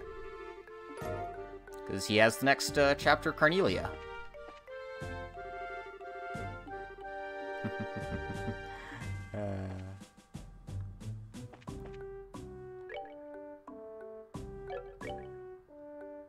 In any case, might as well check out that last chapter before we check on the general. We got more important things to do. No, we don't. Chapter 3. Representative of the Septian Church. Train barreled on, almost flying through the thick veil of fog. Droplets of water splattered against the window glass, extending out like transparent veins, and continued to wriggle back and forth under the pressure of the swiftly passing wind. Placing the temple of my head against the glass, I stared blankly down at the tickets in my hand, and rubbed the two of them together between my fingers. I would be traveling by train to the border city, far south of its imperial cousin, and then to the liberal kingdom I would have to transfer to an airship. Both my tickets were first class, but not the highest end seats available. The passenger car was nearly at full capacity, but for some particular reason, nobody had seated themselves in the space next to mine. As I had mused about the empty seat, it occurred to me that Mick might have purchased the spot ahead of time, leaving it vacant on purpose. There was no doubt in my mind that he was being paid handsomely to make sure this job was done and done well. Will you be traveling to the Liberal Kingdom, sir? Right around the time my trip on the rails had passed its halfway mark, I was met with a sudden question, and set up with a start. My eyes searched for the ones who said it. There, standing in the aisle, was a single woman with a radiant complexion, beaming down at me. She wore a coat with overlapping buckles secured slightly above her breast, and appeared to be in her mid-30s. Gingerly bending her knees and pointing her finger at the empty seat beside me, she asked, "Do you mind?" With a tilt of her head, she indicated the rear of the passenger car where swirling smoke saturated the air, and softly muttered, "The smell from the tobacco smoke is just dreadful." Wordlessly, I nodded and dragged my bag from its place on the floor, moving it over by the window to the opposite side of my feet. The woman expressed her thanks and delicately sat down herself down the seat next to mine. For being a perfect stranger, she talked on endlessly, and I appropriately reciprocated the conversation by saying that I was on my way to the Liberal Kingdom on business as an orphan specialist. Her story was that she was on a mission of mercy for the church, and had an errand to fulfill in the border city. "Just so you know, people sometimes refer to me as Sister," she went on. "Of course, it's just a nickname." She recrossed her black leather boot-clad legs, and let a sort of suppressed titter from the back of her throat, as she made mention of this. Sister Carnelia was her nickname. We continued on in this fashion, subjecting ourselves to a variety of idle banter, and as the time drew on, the sun overhead began to dip in its arc, crossing the celestial meridian and descending into the west. Each time the moving train cleared a grove of trees, the entire vehicle, passenger cars and all, was bathed in a warm apricot hue, flooding into the cabins, creating a majestic spectacle. I gaped at the coruscating effect, and in doing so, locked eyes with Sister Carnelia, right at the moment of the brilliance of the sinking western light seeped into her rich brown irises, causing them to give off an exquisite rubescent sparkle. The glimpse made me wonder if the origin of her nickname was somehow related to the color of her eyes, being likened into the luster of a polished carnelian stone. The train gradually began to decelerate, and Sister Carnelia returned to her original seat in order to collect her bags. As a matter of habit, I checked my bag and ornament, and found both the junk paper-covered package and the magical device fastened into my trousers' inner pocket by a series of chain stitches, exactly where and how I had left it. A woman's voice came over the intercom system announcing that the train would be arriving on schedule, and that rainy weather was to be expected at our destination. At the conclusion of the announcements, a number of disappointed sighs could be heard coming from along the rows of seats. Raindrops pattered against the windows outside as the looming silhouette of the overcast city came into view. The station signal lamp emitted an angular light, which was scattered by a refractive effect by the falling drops of water. Then came a spine-chilling metallic sound, followed by the jolt of the orbital engine reversing thrust as the locomotive at the train lurched to a halt. Over the loudspeaker came another announcement asking passengers to ensure that they did not leave their baggage behind. And with that, several people stood up and crowded into the aisle, watching a station worker in uniform as he waved a small flag amidst the falling rain. I picked up my bag and rose to my feet. I crossed paths with Sister Carnelia as I attempted to step into the aisle, but when she tried to step aside and allow me room to pass, she suddenly tripped and fell forward, grabbing onto my shoulder for support. She picked herself up, and with an embarrassed smile, let me by. I gave her a short bow in line with general etiquette practices, then headed for the exit ahead of her. Following my lead, Sister Carnelia shuffled along closely behind me. So close, in fact, that it felt like she would step on my heels. Something about it didn't feel right. Instinctively sliding my right hand into my pocket, I searched for my orbment, but the brass feeling I had grown accustomed to was nowhere to be felt. In an instant, I felt my arm being twisted behind my back by someone or something with incredible strength. The sleek sound of a blade being unsheathed, and then a warning prick of the tip of my back, indicated the seriousness of the situation. "I have what you're looking for, Toby," whispered Sister Carnelia in an almost inaudible tone, her lips barely moving just behind my right ear. "Let's not try anything either, shall we? I'd hate to see your afternoon spoiled any more than it's going to be." And to show that she meant business, Sister Carnelia slightly altered the angle of her grip on my wrist, causing an explosion of agony that sent sparks flashing behind my eyes. Oh, Toby, you done fucked up. We'll have to find out what happens to him next time. In any case, let's handle our business with General Morgan, shall we?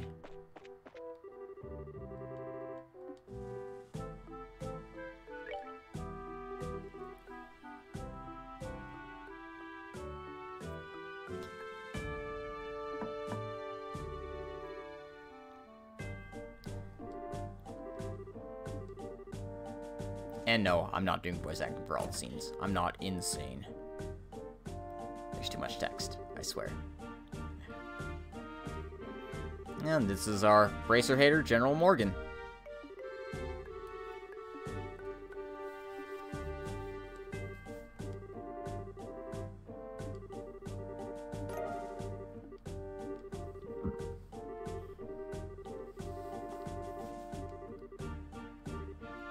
Well.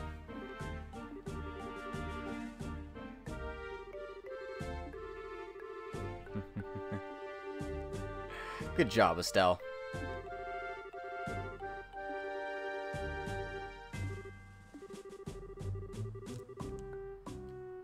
So, things we've already know. The airliner Linde has disappeared, and they have presently have units searching for it, but they haven't come up with anything.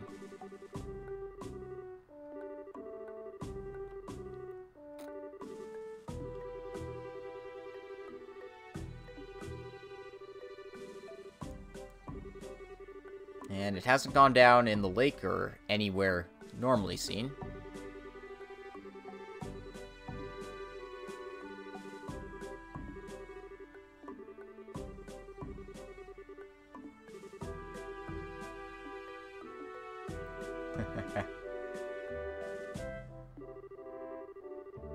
And maybe we shouldn't be talking about bracer stuff right in front of the guy who hates bracers.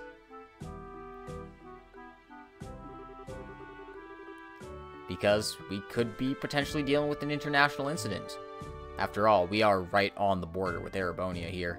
And, you don't want to poke the sleeping lion, as it were.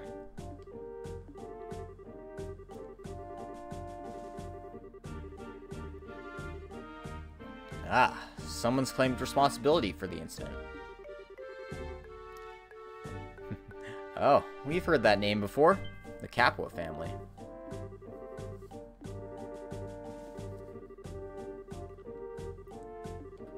Yep.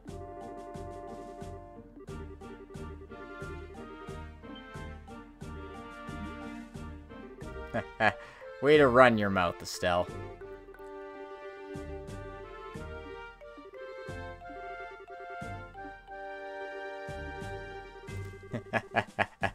Yeah, he's onto us.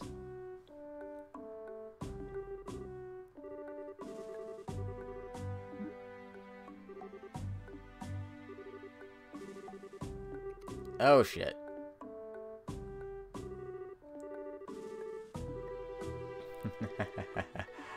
Yep, we're getting kicked out. Yikes.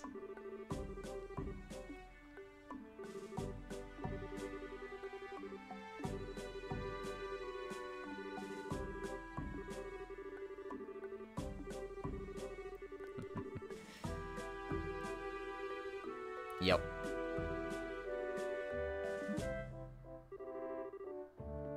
How about you cut the crap, General? Shit. Yep. Yeah, I don't want to piss off the Silver Streak.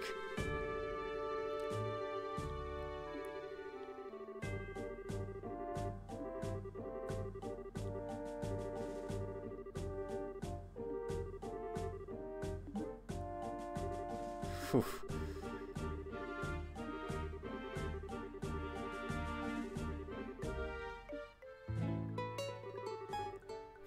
How sad it is to see such discord. Strife brings nothing to be born, but only extends the barren wilderness within our hearts. Let me sing a requiem for you all, one to soothe your parched souls. A gentle, yet wistful tune to bathe your brittle spirits and cause the deserts of your hearts to bloom.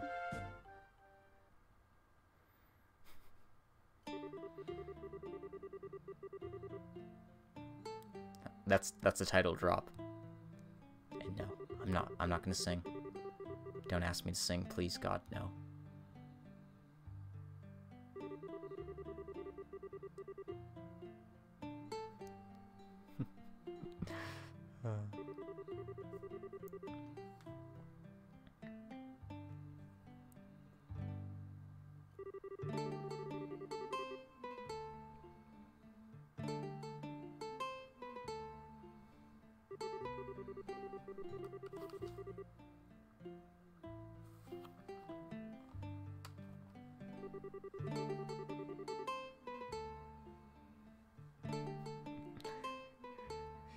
Yeah, this goes on way longer than I remember it going on for.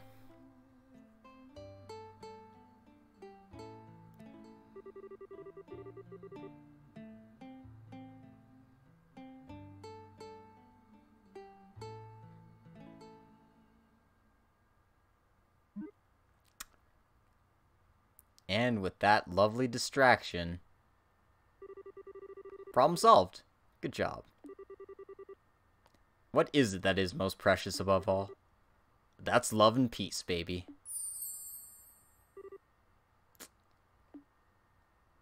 Can't believe we got bailed out by a goddamn hippie.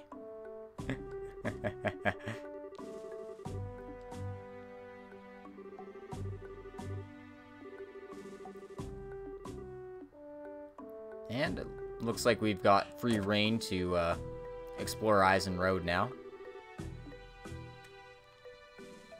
But unfortunately for us, or fortunately for us, it appears we've gained the attention of some wistful Erebonian noble.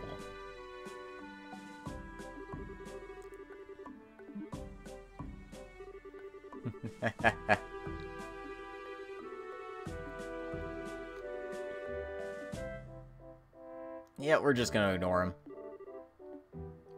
Where are you going? Wait for me! I mean, please wait for me!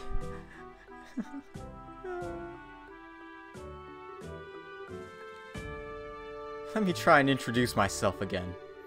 I'm Olivier Lenheim, a wandering bard and musician by trade.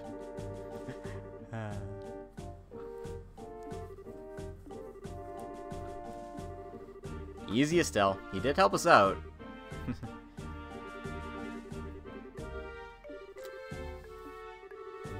He is a true lover of peace and love and everything important in this world. So, show him your proper respect.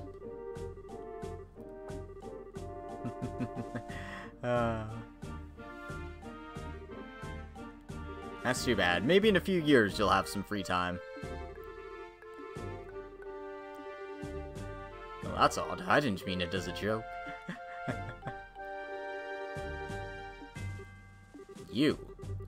I don't know how to put this, but you're a bit lacking in the sexy department. You might want to think about taking a few lessons from your friends here.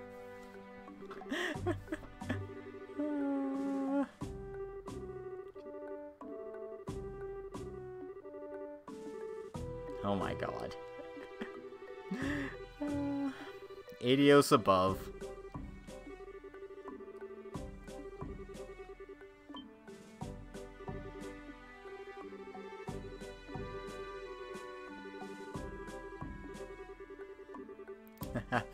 What if he tries to sink his poisonous fangs of lust into Joshua?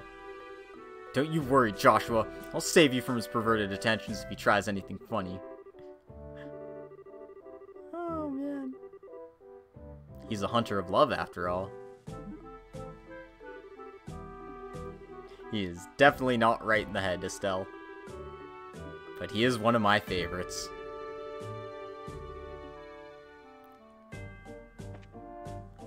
And, just as well, instead of just being a guest character, he actually joins our party. So let's, check out our good friend here. Olivier Lenheim. He's got himself a gun. He's got himself some decent stats. And, we've got some decent weapons for him. So, let's go ahead and, you know, put the good stuff on.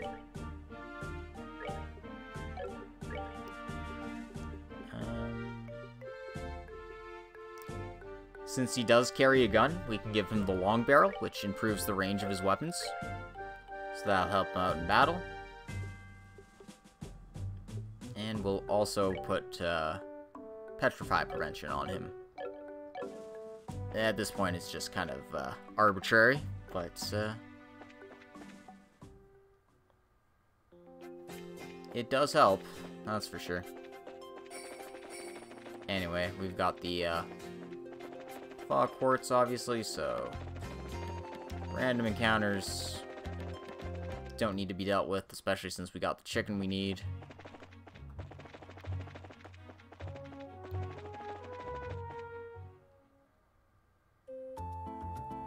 And we're back in BOS. Took us no time at all.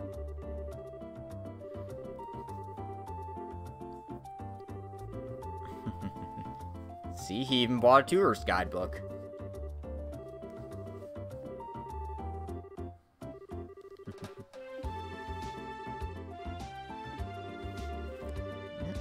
Apparently he's gonna live it up in BOS for a couple of days.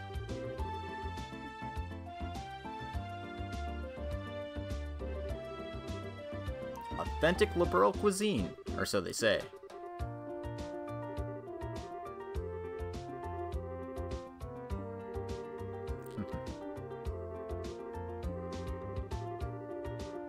Musical, renditions. Can you actually earn Mira with that crap? Damn, that's actually really impressive. I once earned 1,000,000 Mira in a single night. You know, Estelle immediately dismisses this, but I can believe it. And he's off.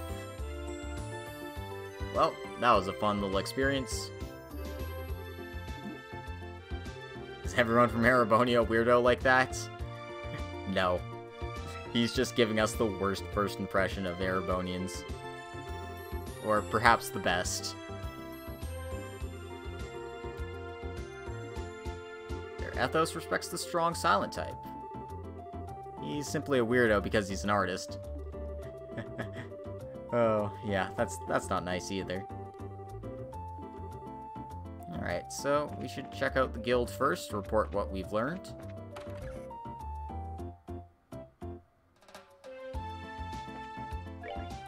And we also got some new quests while we were out. So let's go ahead and grab those. And before we continue on with the plot, let's go ahead and get this woman her ingredients.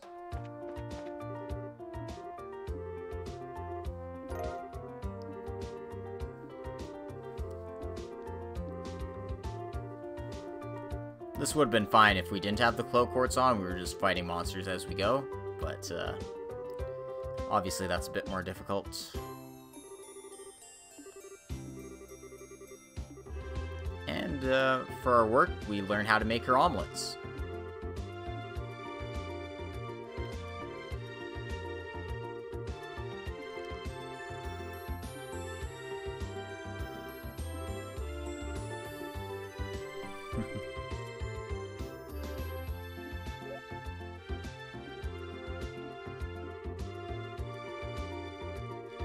Please read the recipe before you try it.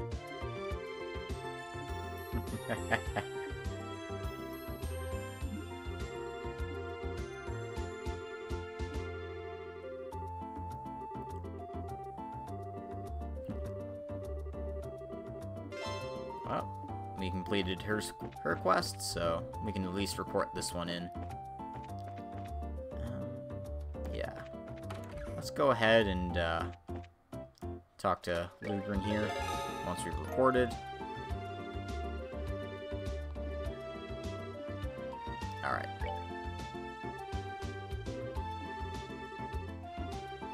Let's see what we get from here.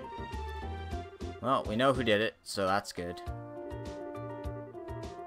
And fortunately we didn't get to hear about like where they're holding the Linde or any of that sort of stuff, but we kind of already know.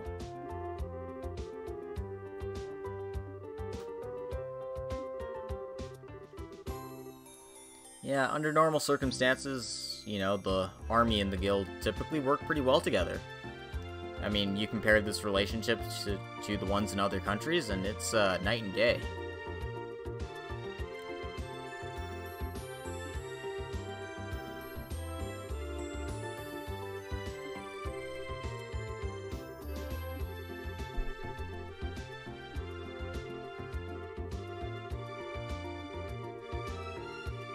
But yeah, apparently they've hijacked an airliner. So, what the hell's their goal? Anyway. I wonder if I can just, like, hand this quest in, because I already know where they are.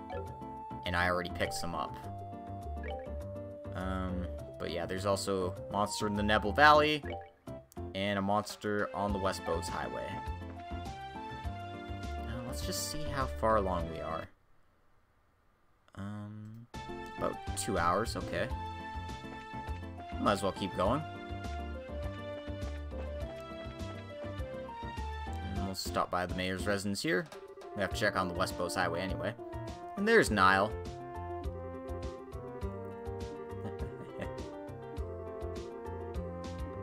Yep, mayor's busy, so shove off.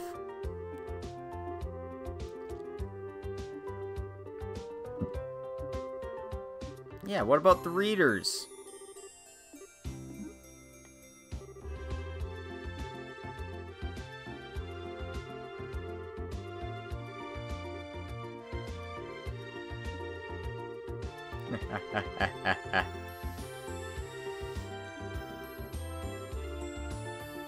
Oh shit, she opened her eyes. Run away.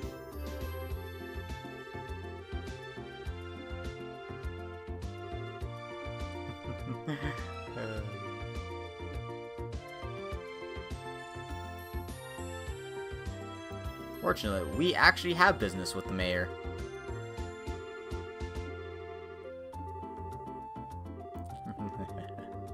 Those miscreants said they plan to use the mayor to make some quick Mira. As long as I'm here to protect my mistress, I won't allow that to happen. Oh dear.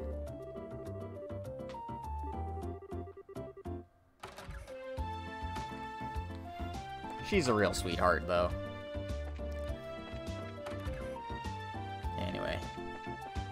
mayor's probably up in her study rather than down in her study.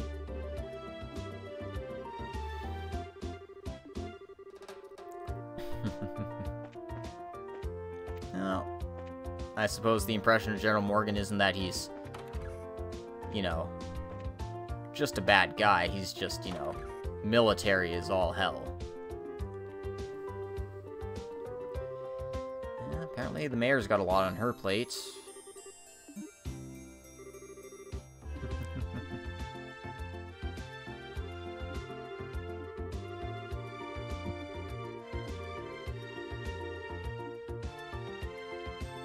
Let's see what she has to say. Hijacking by Sky Bandits, ransom demand, yada yada yada.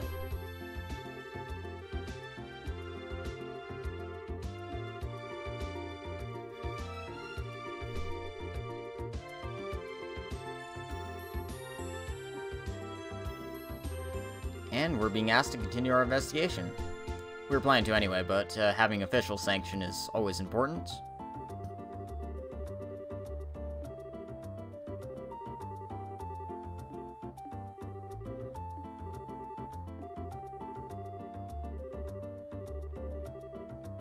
Yeah. There's no way they could have been stopped by a group of that caliber. He's pretty good.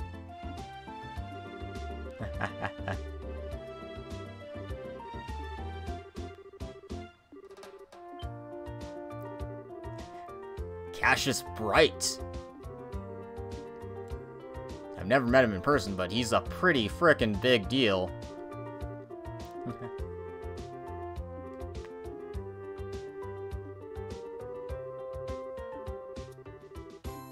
But apparently him being missing is a nice little bargaining chip. He was a former major in the army, after all.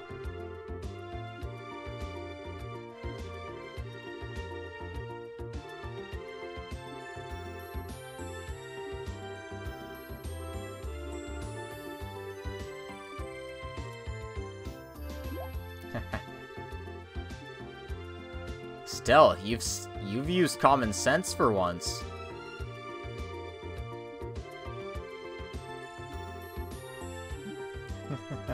Oh my god. Yeah, the BOS region is pretty big.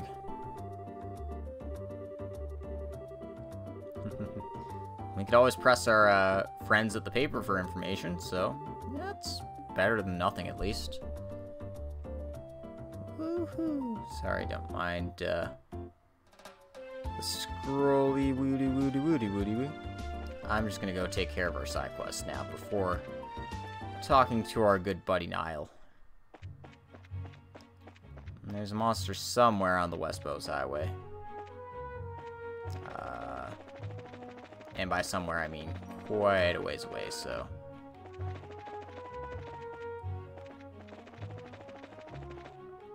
It's somewhere in this area here. I don't remember exactly where, but,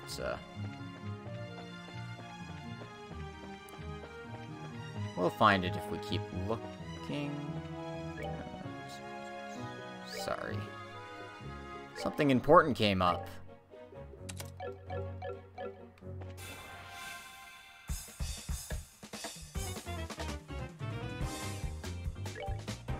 Shining palm, shining palm, shining palm, shining palm, shining palm, shining palm.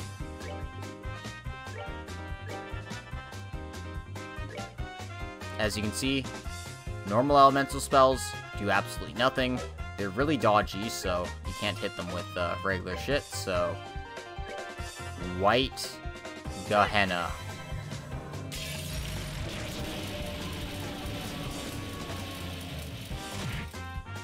Oh, no, never mind.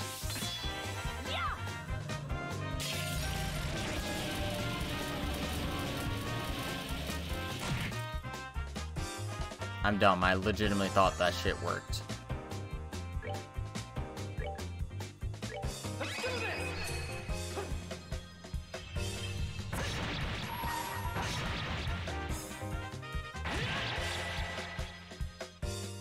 But yeah, it's not like I'm using my S-Crafts for anything else. Here I come.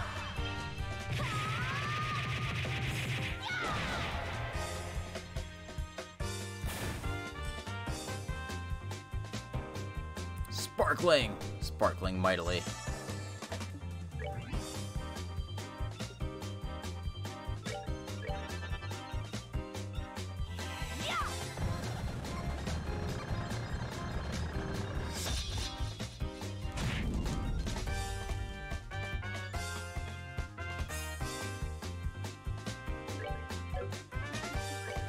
Well, apparently my arts don't work on these things. As you do.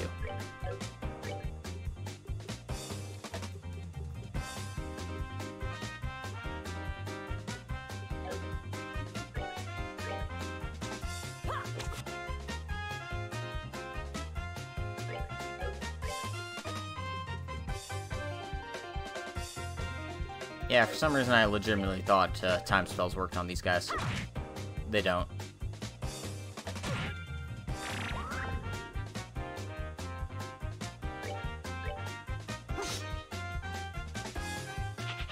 There we go.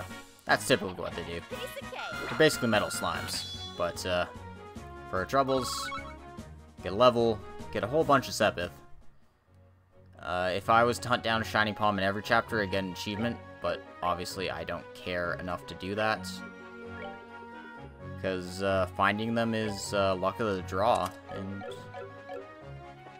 I don't want to deal with that shit.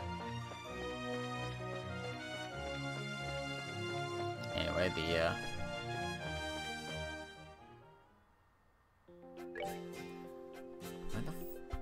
what the hell is this? Sorry.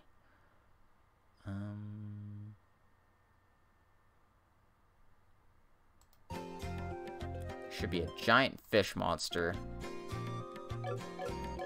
somewhere on the screen here.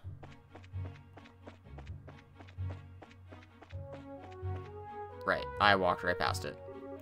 I was like, oh yeah, it's somewhere around here.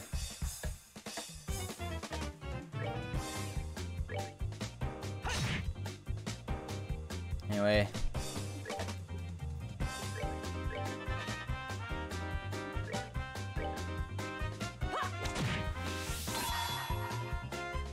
I'm just gonna show off Shara's S-Craft while I'm at it.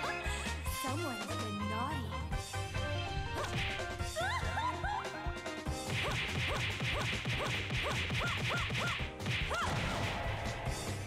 Best chest in the game, right?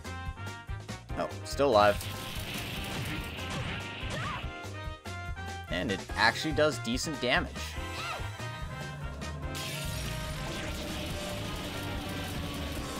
Well, that's because it's a magic elemental attack rather than a physical one. Like, my physical defenses are great. My arts defenses aren't.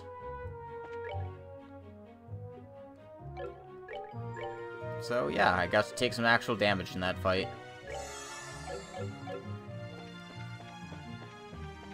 Way to go, random monster.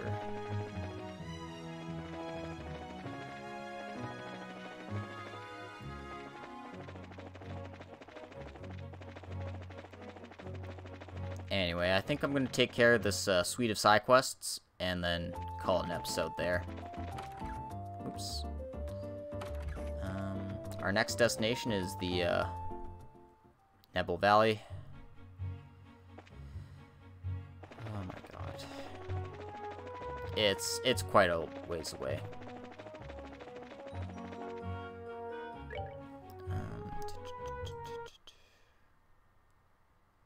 Oh. Sorry. No. Before I go there, I actually have to talk to the guy at the market about the quest, otherwise I'll be fucked. And I don't want to be fucked. Wait, shit, I mean, no. I mean, Olivier's still here, of course, but he's not going to join our party for this little area.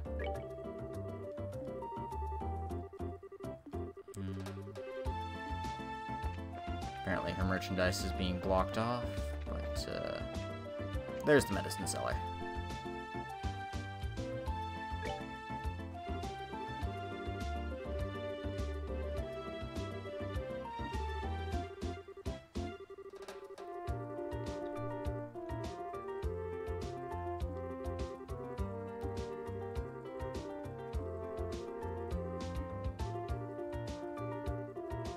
Yeah, we did.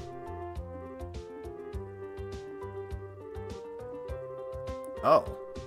Oh, sweet. I can totally skip, you know. Oh yeah, go check out the Nebel Valley.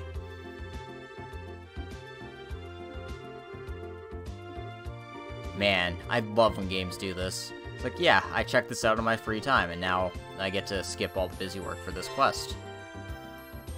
See? Complete. I didn't even have to do anything. So while I'm here, I might as well just report those ones in.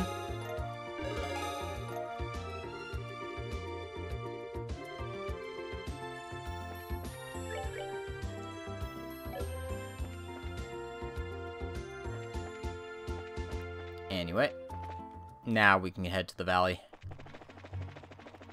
And that means turboing our way through this area here. And this area here. And this area here.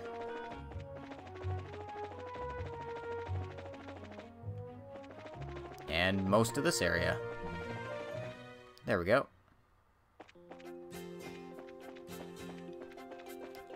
So, we want to take the east path.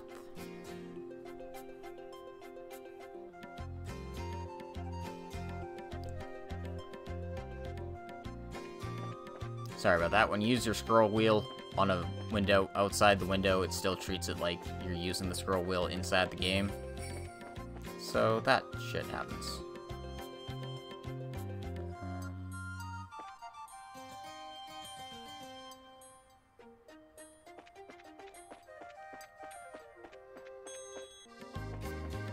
Oh, sorry. This guide was telling me, yeah, go comb this place for treasures. Like, shit, I did that already. That's not my intention. I want to just deal with the monster and get it over with. So, take the west paths here.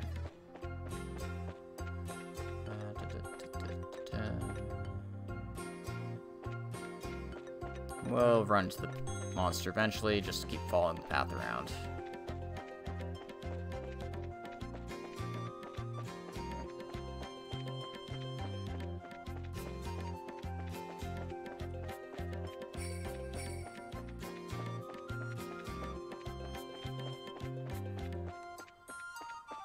And when I say keep following the path around, I mean keep following the path around. It's a long one. There we go.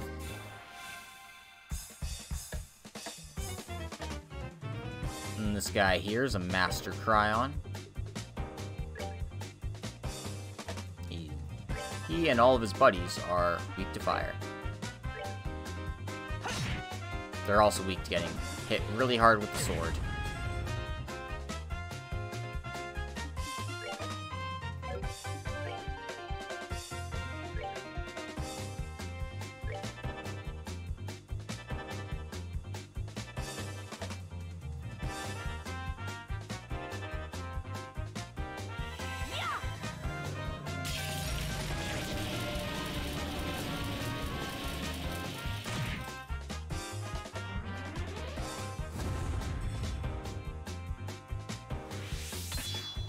Anyway, we can stop him from using his spells, so fortunately we're gonna have to take the hit.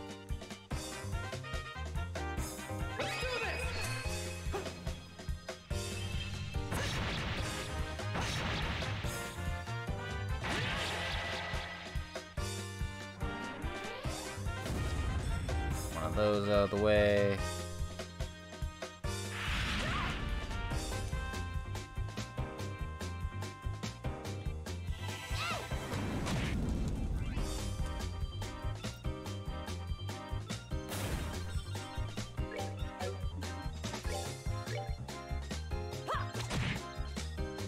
And last one taken care of. Oh, are you done already? Get some decent experience for our troubles, at least. And with that taken care of, we can take this windy road back.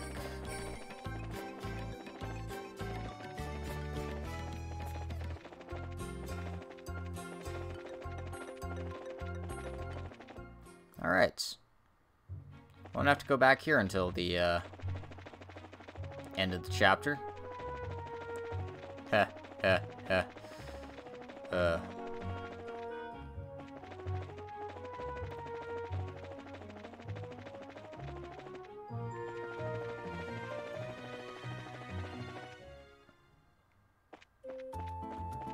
Anyway, let's go ahead and report this quest.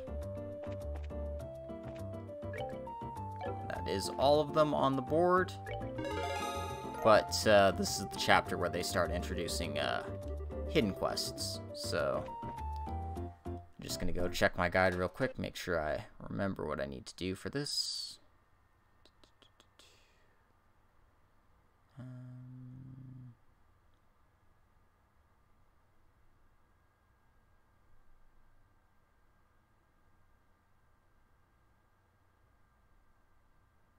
Huh.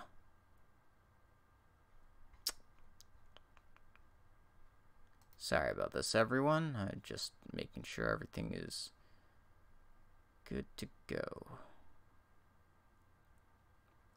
Wow, that's seriously shorter than I remember the hidden quest time limit being. Yep, good thing I'm doing this now. Go check this out immediately. We haven't taken the South Highway out of town yet.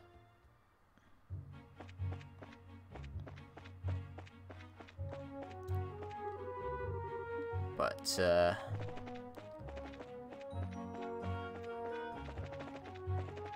there's a reason we want to check it out here. In any case, enjoy the nice scenery of the new Ouncil Path.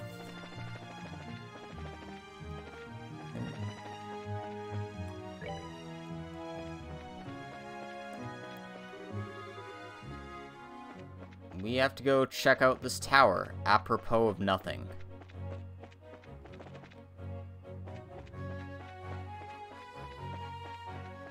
You don't even get like a little indicator that you're supposed to be here or anything, or... No, you're just supposed to check this out. This is the Amberl Tower. One of the 4 towers, you know, scattered across Liberl here.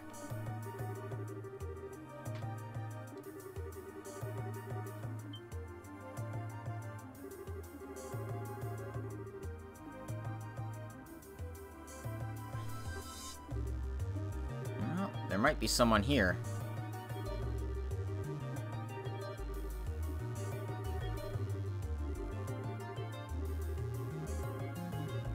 Yep. Because you gotta check this out now, because, hey, you got somebody up here for some reason, and they're not supposed to be up here.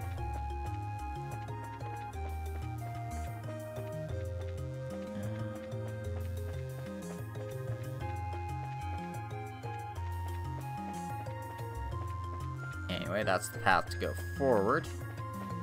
But we just want to check that we're not missing any of these.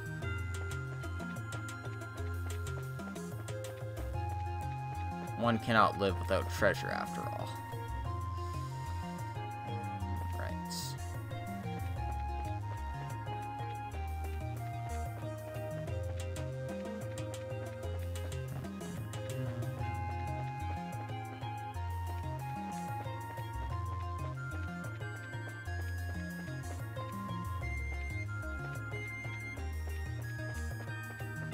You can see that this basically does nothing for us. You've got 3 choices. This one takes you up.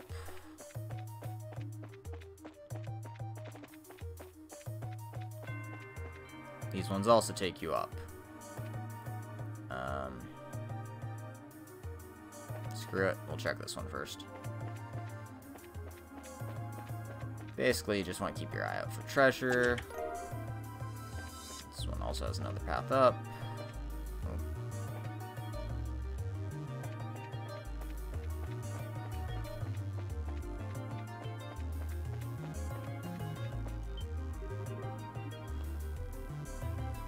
But, lo and behold, we found, this wandering professor who's gotten himself into danger here.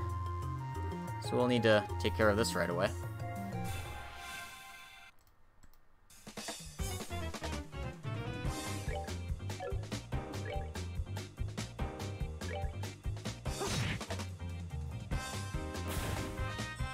They have decent physical defense, but nothing compared to what we got. Kiseki.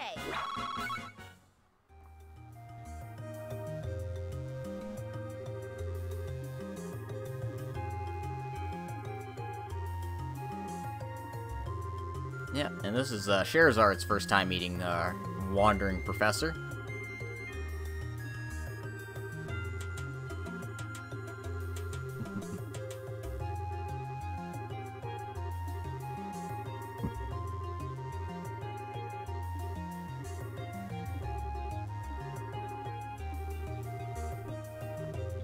Yep.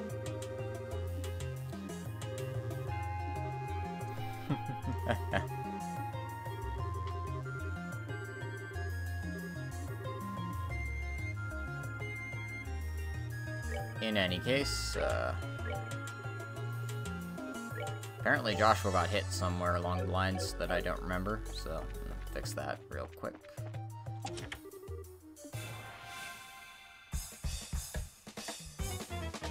And unfortunately, we have to deal with this while dealing with these stupid robber trappers. I hate them so much.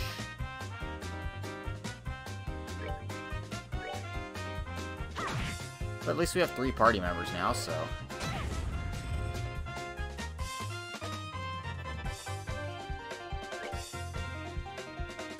they can at least be dealt with in a reasonable time and manner.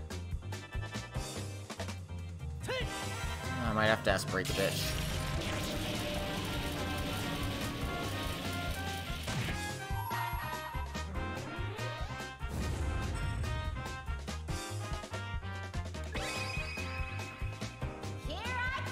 Yeah, don't get these guys casting spells. Just not worth it.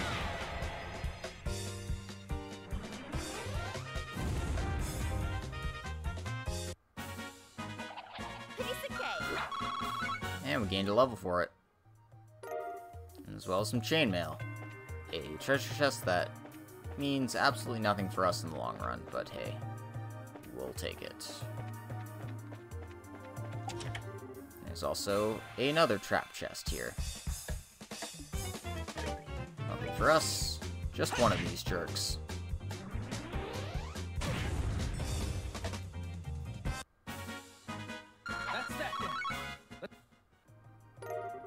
And an emerald talisman gives our items the wind-based attribute.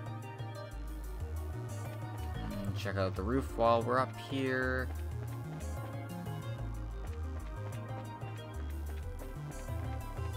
It's, you know, the same as the other ones.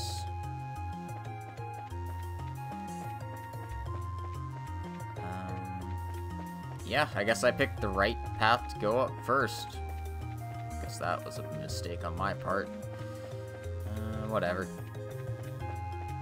I'm pretty sure there was 2 right paths here anyway. Yeah.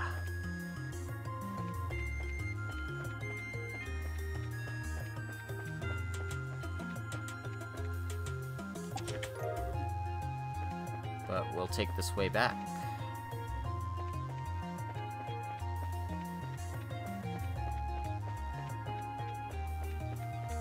Take this one up, grab the treasure chests on this little side path here.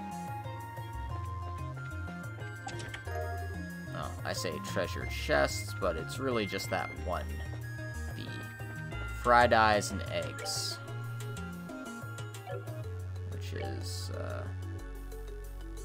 pretty disgusting sounding, honestly.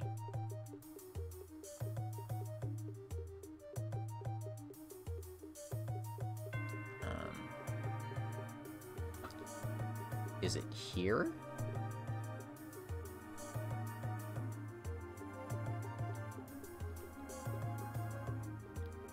Or am I just blind? I mean, all of these things are true. It's just... eggnog cocktail. What? Huh? Is it not a, it's not a treasure chest or what? What? The what? No, it's a recipe, alright. I just don't see it here. Whatever, it's not important. It's bugging me, but it's not important.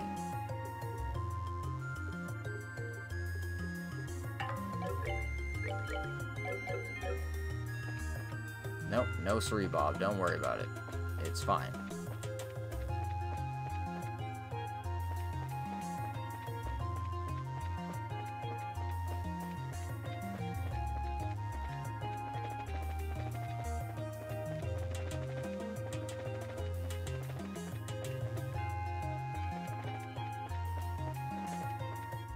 Alright.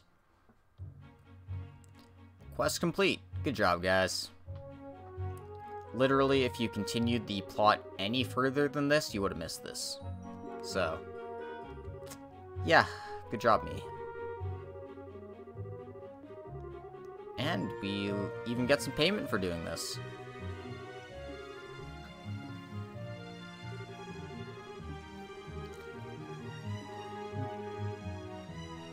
I hope we can meet again someplace. Oh, don't worry, we will.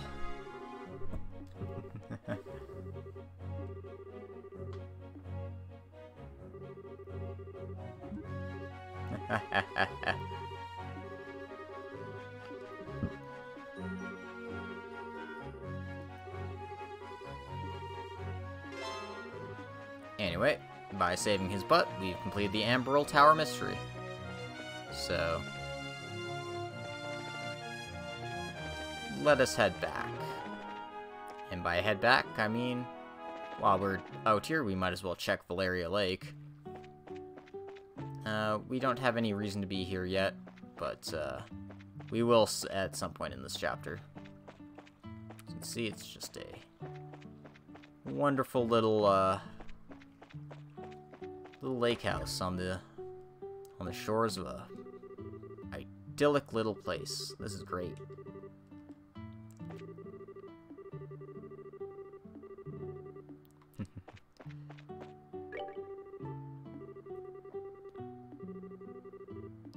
And seems like it's a family-owned business.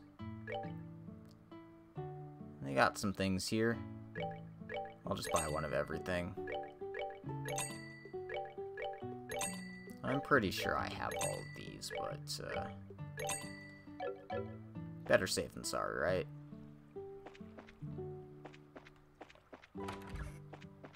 But yeah, as you can see, it's just a nice little spot to go fishing. Enjoy your time. But we don't have any business here, so let's just go out and head back home with Super Turbo running.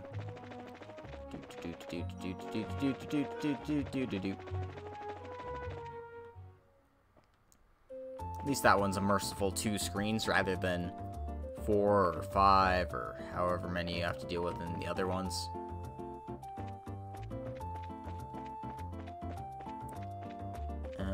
So Niall's at the hotel, but we're just gonna report this last quest, rank up to rank 6, and receive the Petri reports for our troubles. But like I said earlier, this is the point where I call it an episode. So we're nearly 7 hours in. We're making some good progress on this super long playthrough of Trails in the Sky. But we'll have to continue this for next time. So, I hope you enjoyed this episode. If you're watching this on YouTube, make sure to like, comment, and subscribe. And for those of you watching this on Twitch later, thanks for checking it out there. By the by, if you want to support me on Patreon, I have a link down below in both the descriptions on YouTube and Twitch. And if you want to do some further participation for the second chapter, which is coming out eventually, I'm sure, there's a poll on the Twitch page. Go ahead, click on Milliam, and she'll guide you to a straw poll, where you can choose whether I take the Agate path or the Shara path. That'll be coming up much later, of course, but until that time comes, thank you very much for your time watching this, and hope to see you soon. So, take care, everyone, and we'll see you next time for Trails in the Sky, Part 4. I need to come up with the title.